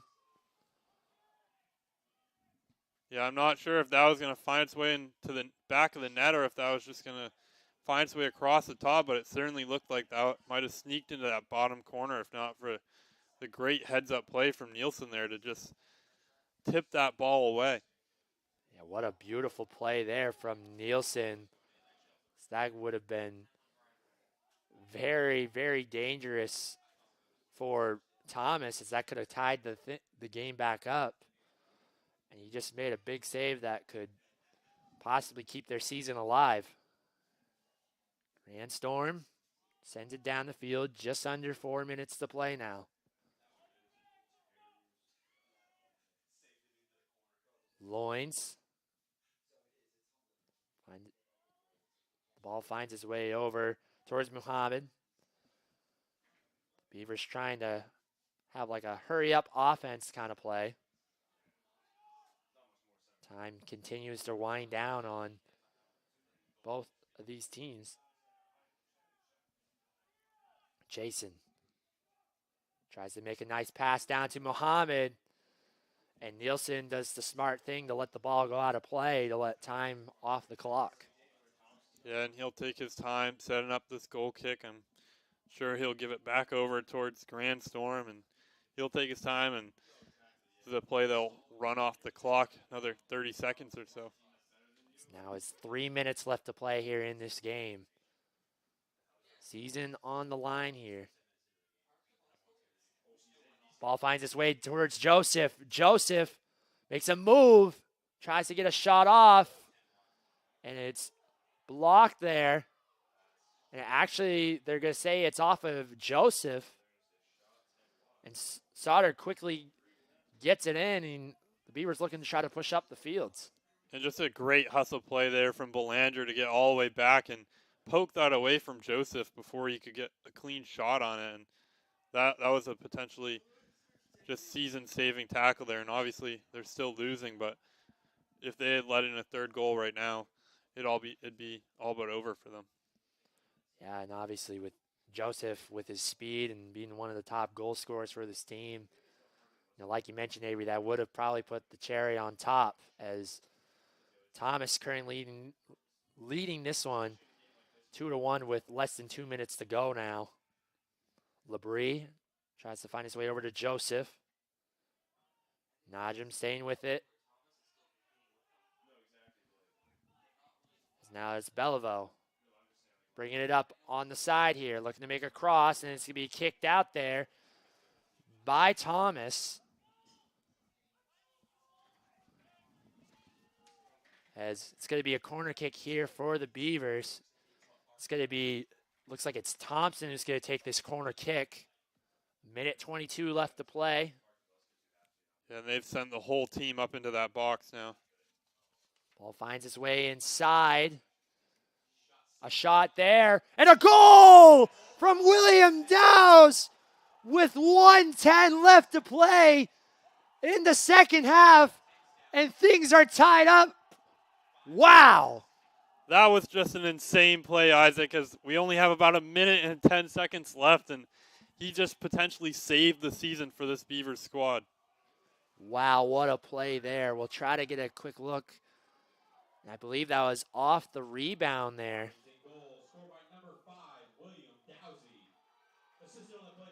Dowsey finding the back of the net off the rebounds.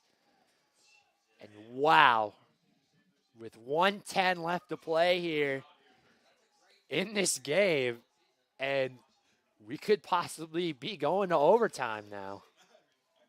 Yeah, that was just a once-in-a-lifetime type moment that I'm sure he'll remember for the rest of his life.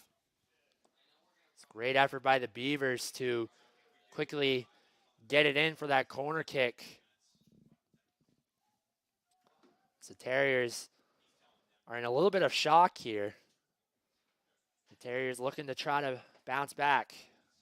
Yeah, I'm sure they felt like they almost had it already in the books, and that wasn't the case. Is that just kind of, it bounced right out to him, and he just found its way into the back of the net. As Sauter now will take it here, and you can probably imagine UMaine Farmington's going to look to slow down the clock and look to try to take it into overtime here. Sauter tries to send it down towards Muhammad or to Robinson as Simmons is going to kick it out of play here. Be a throw in here for Dow's. Tries to send it down towards Chasen. Chasen will kick it out. There'll be a foul called. 10 seconds left. Najim will let Clow take the kick here. And Avery, we are going to go to overtime as the score is 2-2 thanks to a goal by William Dow's. And wow, what a play there from him. Yeah, that was certainly a moment for him. It felt a little bit chills like the basketball game from last season in the semifinals where Jay Thomas, good friend of ours, hit a late buzzer beater to send Husson to the championship, and that was certainly a season-saving goal there from them. Definitely. And, well, they're going to take a quick 5-minute break here, but when we come back, we're going to have overtime action here at Boucher Field. Don't go anywhere.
And we're back here at Boucher Field as we are getting ready for overtime here. Thanks to a goal from UMaine Farmington coming with about a minute 10 left to play in the game to force that overtime. Avery, what a game we've had on our hands here. Yeah, it's certainly been an exciting one, Isaac, as that goal came from William Dowse, who is a defender and came all the way up the field to get in there on that corner kick play and was just in the right spot at the right time and buried it home. Right, and obviously a little recap of what happened. UMaine Farmington did score the first goal of the game. That goal came in the second half. And then Thomas was able to respond back with 2 goals of their own to go up. And then UMaine Farmington scoring once again thanks to a goal from William Dowse to force overtime here. And now we're getting things underway here in overtime. Now the new rules in overtime is they're going to play 2 10-minute halves. And then if someone does happen to score a goal, they will still play the remainder of the overtime. But if time runs out in both the 10-minute halves and there's still tied 2-2, we will go to penalty kicks. And Avery, like we mentioned earlier on in the game, you know, we knew that this game had potential to possibly go to overtime, and here we are. Yeah, and with those potential penalty kicks, it'll go 5 apiece, and it'll just go back and forth. And if one team makes 5 and the other team makes 4, the team that made 5 will win. But if both teams make 5, it will go again, and then it'll just be 1-on-1 over and over and over again until one team scores and the other team doesn't. And penalty kicks are certainly an exciting way to finish a game. They definitely are. As Labrie tries to send it down. Tries to give it over to Muhammad. Muhammad will kick it out of play here. Still will stay with Thomas. Be a throw in here for Clow. As you see some fans now standing up. As it's been very exciting action. This can't happen to stay on sitting down right now. It's definitely some exciting soccer going on. Yeah, I can't quite tell who they're fans of, as they're all bundled up in blankets and big heavy coats, but I'm sure they're trying to get their team, whoever it might be, into this game a little bit more if they're already not. As Grandstorm here is going to try to take this kick. We'll have a substitution who will check into the game. It's going to be number 19, Ian Howell, checking in for number 10, Eric Vining. So there's 8:12 left to play here in this first overtime. Grandstorm trying to send it down towards the box. And it's going to be Sauter coming away with it. Sauter will send it down. Gives it over. It'll be out of play here, and it'll be a throw in here for Thomas. Clow stays with it. Both teams trying to fight for it here, and ball go out of play. Will be going over to the Terriers. Actually, it will stay with the Farmington Beavers here. A throw in comes in here towards Kruger. Kruger over to Brochu.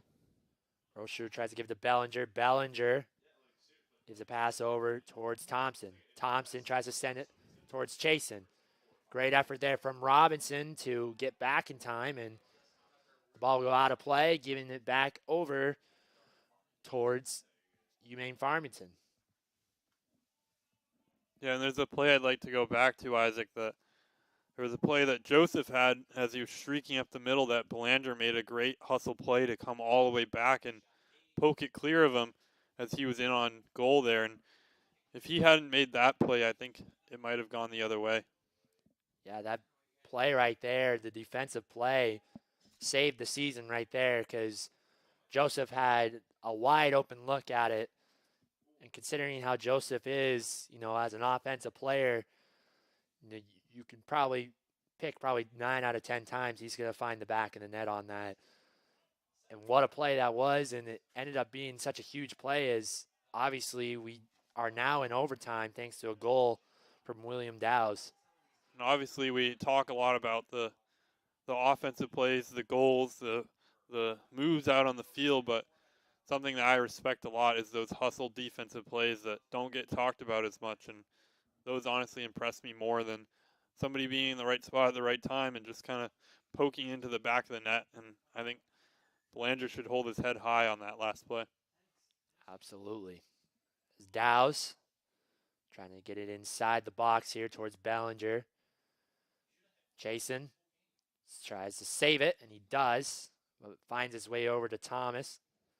Actually, it looked like it did go out of play there, excuse me, so it will be going back over to the Terriers.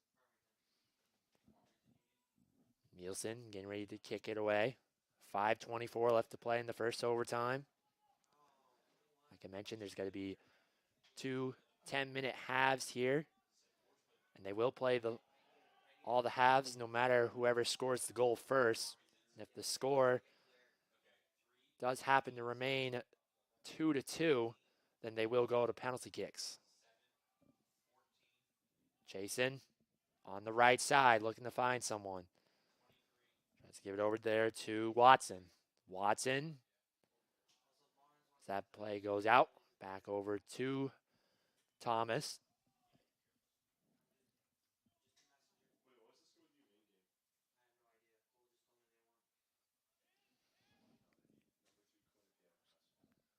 Robinson over to Clow. Back over to Robinson. Robinson bringing it up. Looking to try to find someone. Trying to send it down towards Labrie. Will go out of play.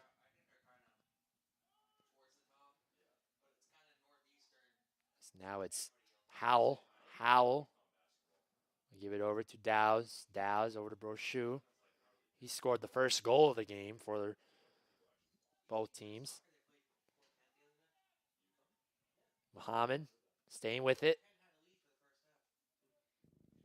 He'll let it roll out of bounds, and he'll have a throw in. Yeah, and something to keep in mind, too, is that there's a lot of players on both teams who have been out there already for going on 98 minutes now, and that's a lot of time out on the field running around. And at least it's pretty chilly out there, so they're not sweating or dying in that manner, but it takes a lot of energy out of you. Definitely does.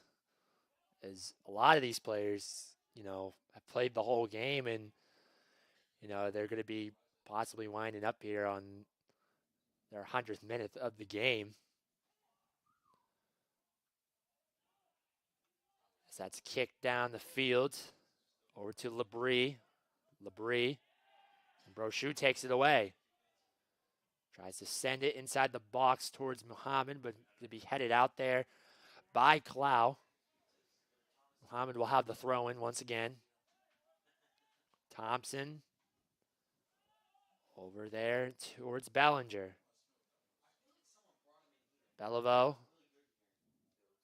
tries to give it over there towards Watson. Fights off a few Thomas players. Will still stay with it. Loins gives it Smith. Fortuna now. He scored a goal here tonight for the Terriers. Sends it down the field towards Brochu. As Beliveau will send it down the field once again. 2:15 left to play here in this first half of the overtime. As the players are looking for a handball there. And it looks like it'll be a foul called there.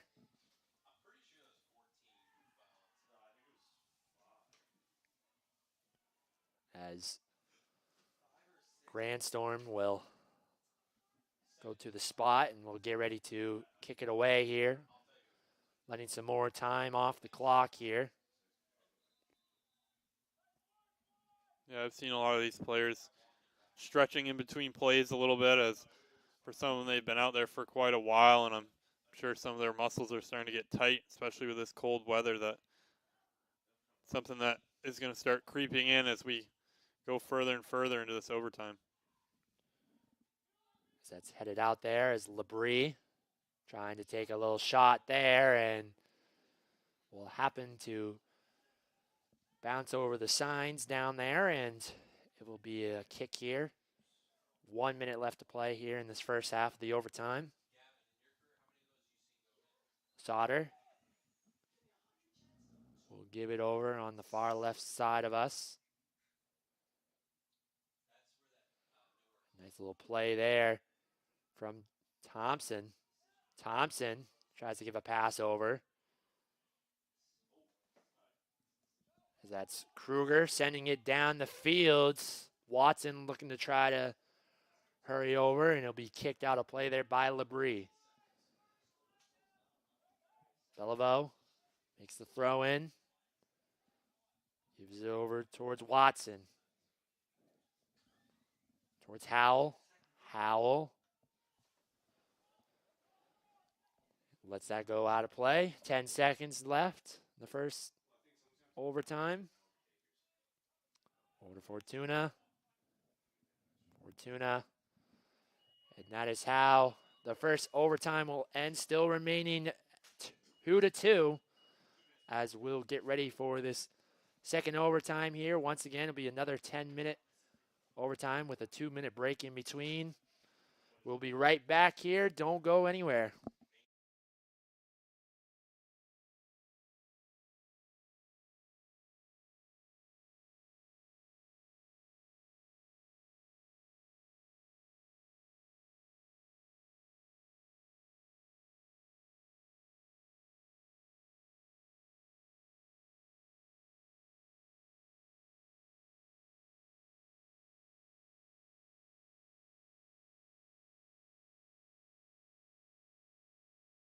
Selling is all about relationships and building trust.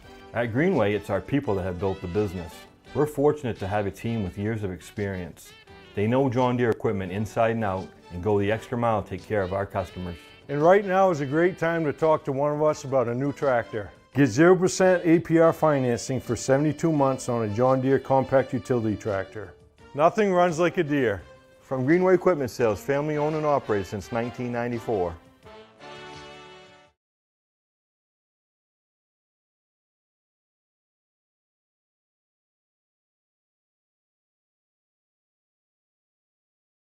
Years ago, we started this journey of recycling, and with that same ingenuity, with that same innovation, and with that same entrepreneurship, we're approaching our next 45 years. We have an obligation to figure out how we can consume less, how we can recycle more, how we can create more sustainable products, and how we help our customers enable that. We owe it to the future generations to continue to do better and recycle better.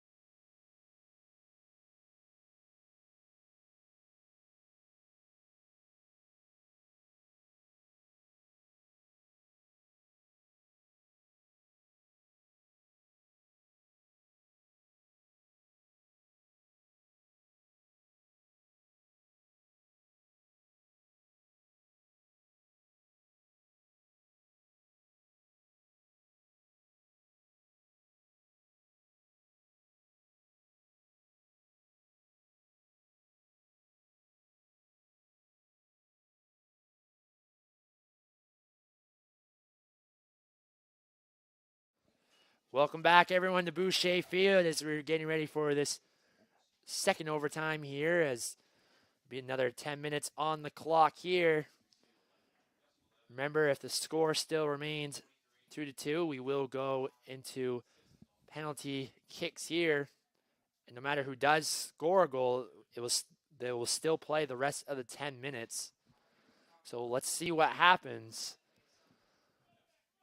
But definitely a great game on our hands for sure. And with those penalty kicks, Isaac, we were talking about a little bit between that break that there'll be a best of 5 to start off where each team will pick theoretically their top 5 penalty kick takers, and then it will go to 1v1 matchups after that, where if Thomas were to score, then Farmington would need to score in order to match it, and so on and so forth until one team comes out victorious. As Dow's gets tripped up there, the ball finds its way back over to Farmington. Dow's waiting for his teammates to line up inside the box. Dow's sends it in. Find its way over to Muhammad. Muhammad trying to make a move here. And it'll go out of play, but will be a corner kick here for the Terriers. Excuse me, for the Beavers. And they scored off a corner kick play at the end of that second half in order to send this to overtime. As Muhammad's taking this corner kick here for the Beavers. Will find its way inside, and it's going to be kicked out there by Harry Clow. I think that one might have been on target there, Isaac, because it looked like Clow made a nice play to send that ball out of the box. He definitely made a nice play for it. Joseph trying to get by Beavers defenders. Finds his way over to LeBrie. The Zeidervart's going to have a chance here, but it's going to be kicked there by Brochu. Simmons will kick that out of play. Still remain with the Beavers here. And we talked about it a little bit in that first overtime that some of these players out there have been out there for 100-plus minutes now, and I would guess that they're certainly tired. I don't care who you are, if you're Luka Modric or some other Iron Horse Premier League soccer player. At 100 minutes, you're going to be tired. Definitely. Right now, obviously the minutes probably don't really matter right now for both of these teams, as season is on the line here. Both teams looking to advance to Sunday's North Atlantic Conference East Championship game to face against Husson. As we will see what happens here. Bellevue will kick that one out of play, and it'll be a throw-in again for the Beavers. Yeah, and like you said, you saying that the minutes don't really matter. I'm sure adrenaline is keeping most of these guys up right now, and at the conclusion of this game, when that flows out of them, these 11 on the field right now who have been out there for a while, or 22 on the field, 11 for both, are going to collapse out there.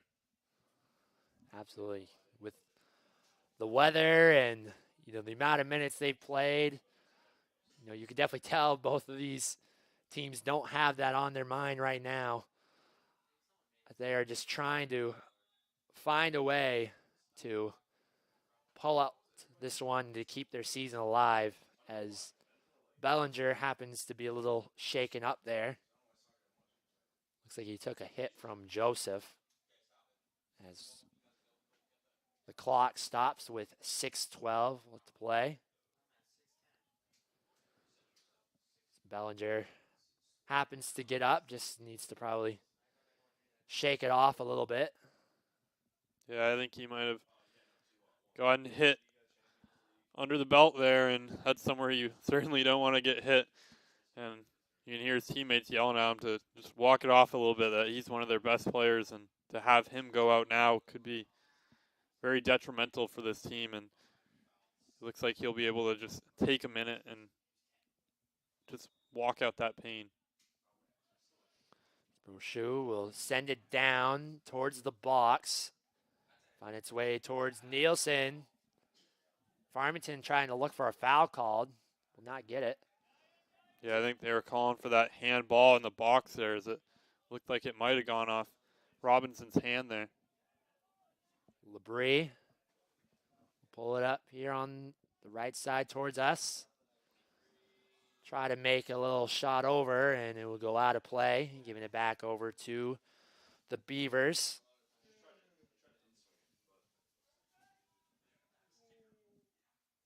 Bellevue. Over to Brochu. Back to Bellevue. Bellevue. Let's find his way over to Howell. LeBrie now. over there towards Woodrow. And now will go out of play. And we are going to get a corner kick here from Thomas. I feel like it's been a while since we've seen a corner kick here from the Terriers. Yeah, it certainly has. I think it was about maybe 10 or 15 minutes left to play in that second half, but they like these little short ones. Woodrow tries to send it in towards the box. A great opportunity there, just barely missed. It went over the head and out of play. Yeah, that was just a perfect ball in around the 6-yard line, and that was a very dangerous moment there. As Sauter will now take the goal kick here for the Beavers. And Isaac, I'm sure if this were to go into overtime, the Beavers would feel confident having Sauter in the net there, as he's somebody who's been a very accomplished player for them back there. Joseph Labree's going to take a shot. Goes off the leg of Bellevaux as the play happens to go out. And it will be, once again, another corner kick here for Thomas. About 4 minutes left to play now in this overtime. Yeah, and on the other side of the ball for the Terriers, I think we saw Keenan Wright warming up a little bit, the freshman goalkeeper for them. Zeidervart tries to get it inside the box. Found nothing. Robinson uses his speed and able to draw the foul.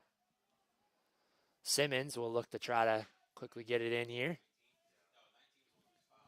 And Wright's a little bit bigger goalkeeper than Nielsen, who's a very talented keeper, but on a lot of penalty kicks, you more just want a big body to throw themselves in front of half the net, kind of. Simmons, the ball will roll all the way over to him. Loins tries to get it inside the box. Finds his way over to Clow. Shot was blocked there. Clow will still stay with it, though. Clow will get tripped up. And it will be a foul called. And it just happens to be outside the box here. Thomas will have a good chance at it. Joseph going to take this kick here for Thomas. And from what I've seen so far from Joseph, I would not be surprised if he takes a shot on net for this one, as it's a direct kick, but at the same time they could use that to get the Beavers off guard. Potentially have him pass it into a different player. As the referees telling Simmons to make sure to move over. Farmington trying to build that wall. Joseph's going to take a shot here. Finds his way over. It goes over the net. Who does it go off of? And it goes off of Thomas. I think Sauter got just the fingertips on that and bumped that out, and then it went off of a different Thomas defender and over the top of the crossbar there. Now it's going to be Sauter who's going to take this goal kick here. 1:40 left to play.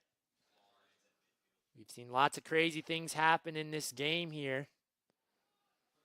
As this could possibly go into penalty kicks. Labrie. Dowse. Will kick it out of play, and it'll be a throw in here for the Terriers. 1:14 left. Joseph has that one kicked out there by Kruger. Gives it over to Simmons. This is going to be Thompson. And it's going to roll all the way down towards Nielsen. He'll pick that up, and he'll kick it down the field. 50 seconds left to play now. All the way over to Howell. And Joseph now will take it here. 35 seconds. You're able to draw the foul. And this is probably about the last opportunity for both teams left in this game. Loins will send it down towards the box, towards Cloud. Tries to get closer in. Be headed out there, and here's Muhammad. Mohabit now, 18 seconds left now. And it looks like a foul that's going to be called there. Yeah, the referee knows how critical this moment is, and he's going to stop that clock and not allowed to run out there. 11 seconds left to play now. Farmington looking to set up one last play here. Yeah, they're sending most of their team up into that 18-yard line. Brochu with a nice pass down. Finds his way over to Kruger. And it will go high and out of play as the time will run out. And we will go 2 penalty kicks here as time runs out in both of these 10-minute overtime periods. But when we come back, we're going to have some penalty kicks. Winner will advance to the North Atlantic Conference East Championship game on Sunday. You don't want to miss it.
Welcome back, everyone, to Boucher Field. As now overtime is over, and it's still tied at 2 apiece. So that means we are going to have some penalty kicks, Avery.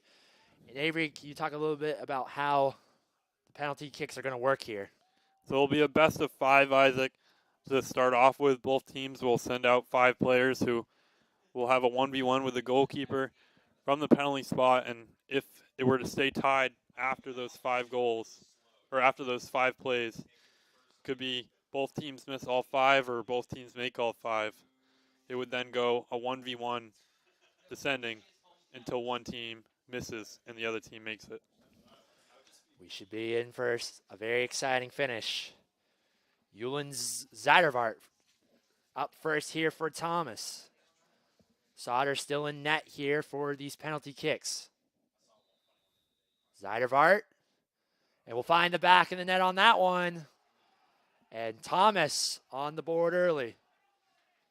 And penalty kicks, Isaac, are really just a guessing game. There's stuff you can do to watch the other player's hips and stuff, but as a goalkeeper, it's just a very scary play from them, as they pretty much have to guess one way and go that way, and it's a play that the majority of these should go in, theoretically. Absolutely. As now there's a different goalie in now for the Terriers. Number 1, Keenan Wright, the first year from Burlington, Ontario, Canada, in net here for the Terriers. So we're going to see number 5, William Dowds, for the Beavers, taking this one. Dowds lines up, takes the shots, and ties it right back up at 1 apiece.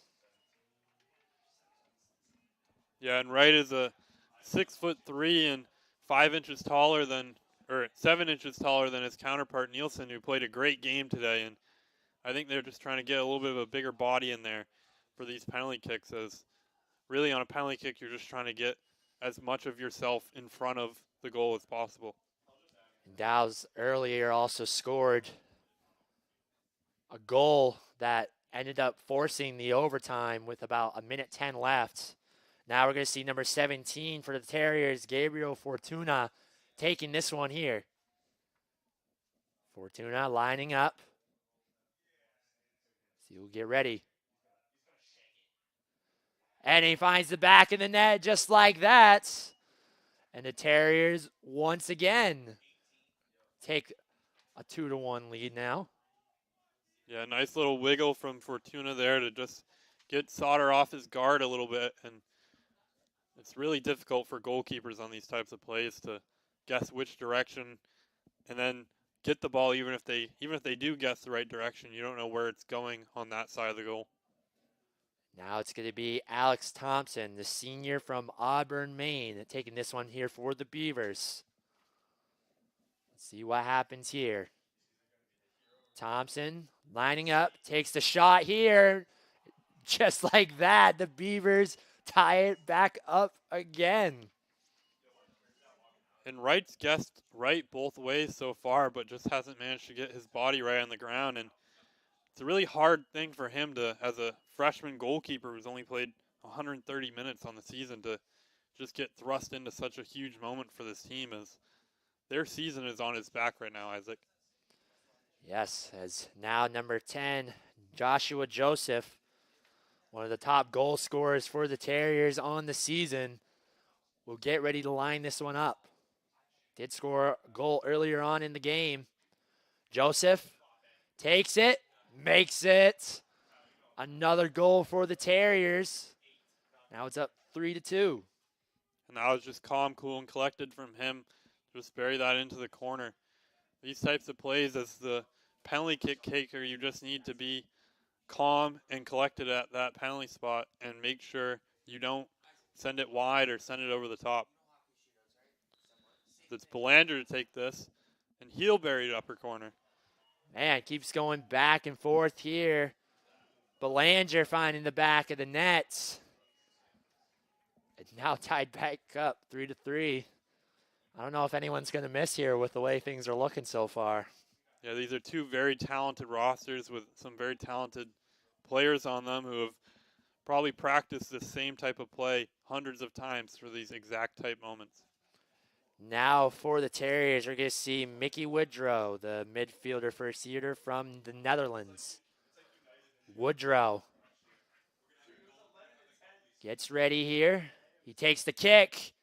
Once again, another goal. Who's going to miss first, Avery? I don't know. Yeah, and that was just over Sauter's fingertips there as he guessed the right way, but I don't know how you're supposed to save. That was a perfect penalty kick there. If you can get it high on either of those corners, it's pretty impossible for a goalkeeper to get there in time. Now up for the Beavers, it's number 6, Trevor Kruger, the junior from Sandwich, Massachusetts. He, of course, had the assist on that Douse goal late in that game. He takes it and it goes over the net. And he misses it point blank. And now the Terriers now are going to have a good chance here to possibly do this. And this is a make it or break it moment, Isaac, as if he makes this, the Terriers win. If he misses it, goes on. It's going to be number 15, Logan Rockwood from Huppington, New Hampshire. He's a freshman player who's only played about 300 minutes on the season, and he's in here for a big moment as he's going to have the team on his back here. Rockwood getting ready. He takes the kick here. He finds the back in the nets. And the Thomas Terriers will advance to the NAC East Championship game. What a game, Avery. It was certainly a great game, Isaac, as both these teams played their heart out all the way through for 110 minutes here tonight. As the Terriers, who did end up giving up that goal late in the regulation, was able to pull out that victory, and the Thomas Terriers will move on to the NAC East Championship game on Sunday as they will face the Husson University Eagles, and that should be a very entertaining game on our hands. Avery, any final thoughts from this amazing game that we had here?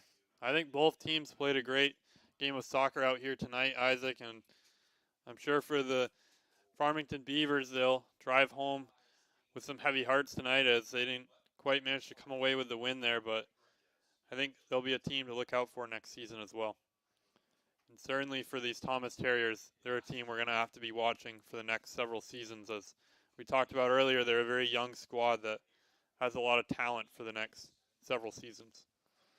Yes, obviously, it's definitely a tough way for UMaine Farmington to end their season in this way. But if you're Coach Hart, you got to be very pleased with your team's effort to not quit. Scoring that goal at the end of regulation, forcing it into penalty kicks here. And the Terriers hang on and will pick up the victory over the Beavers. And that is how we are going to end things here. Just remember tomorrow that we also will have women's NAC East playoff action, all starting at 1 o'clock tomorrow against University of Maine of Presque Isle taking on Husson, and then the game after that will be Maine Maritime Academy taking on University of Maine of Farmington. Thank you to everyone who watched the games here tonight, and I hope you have a great rest of your evening.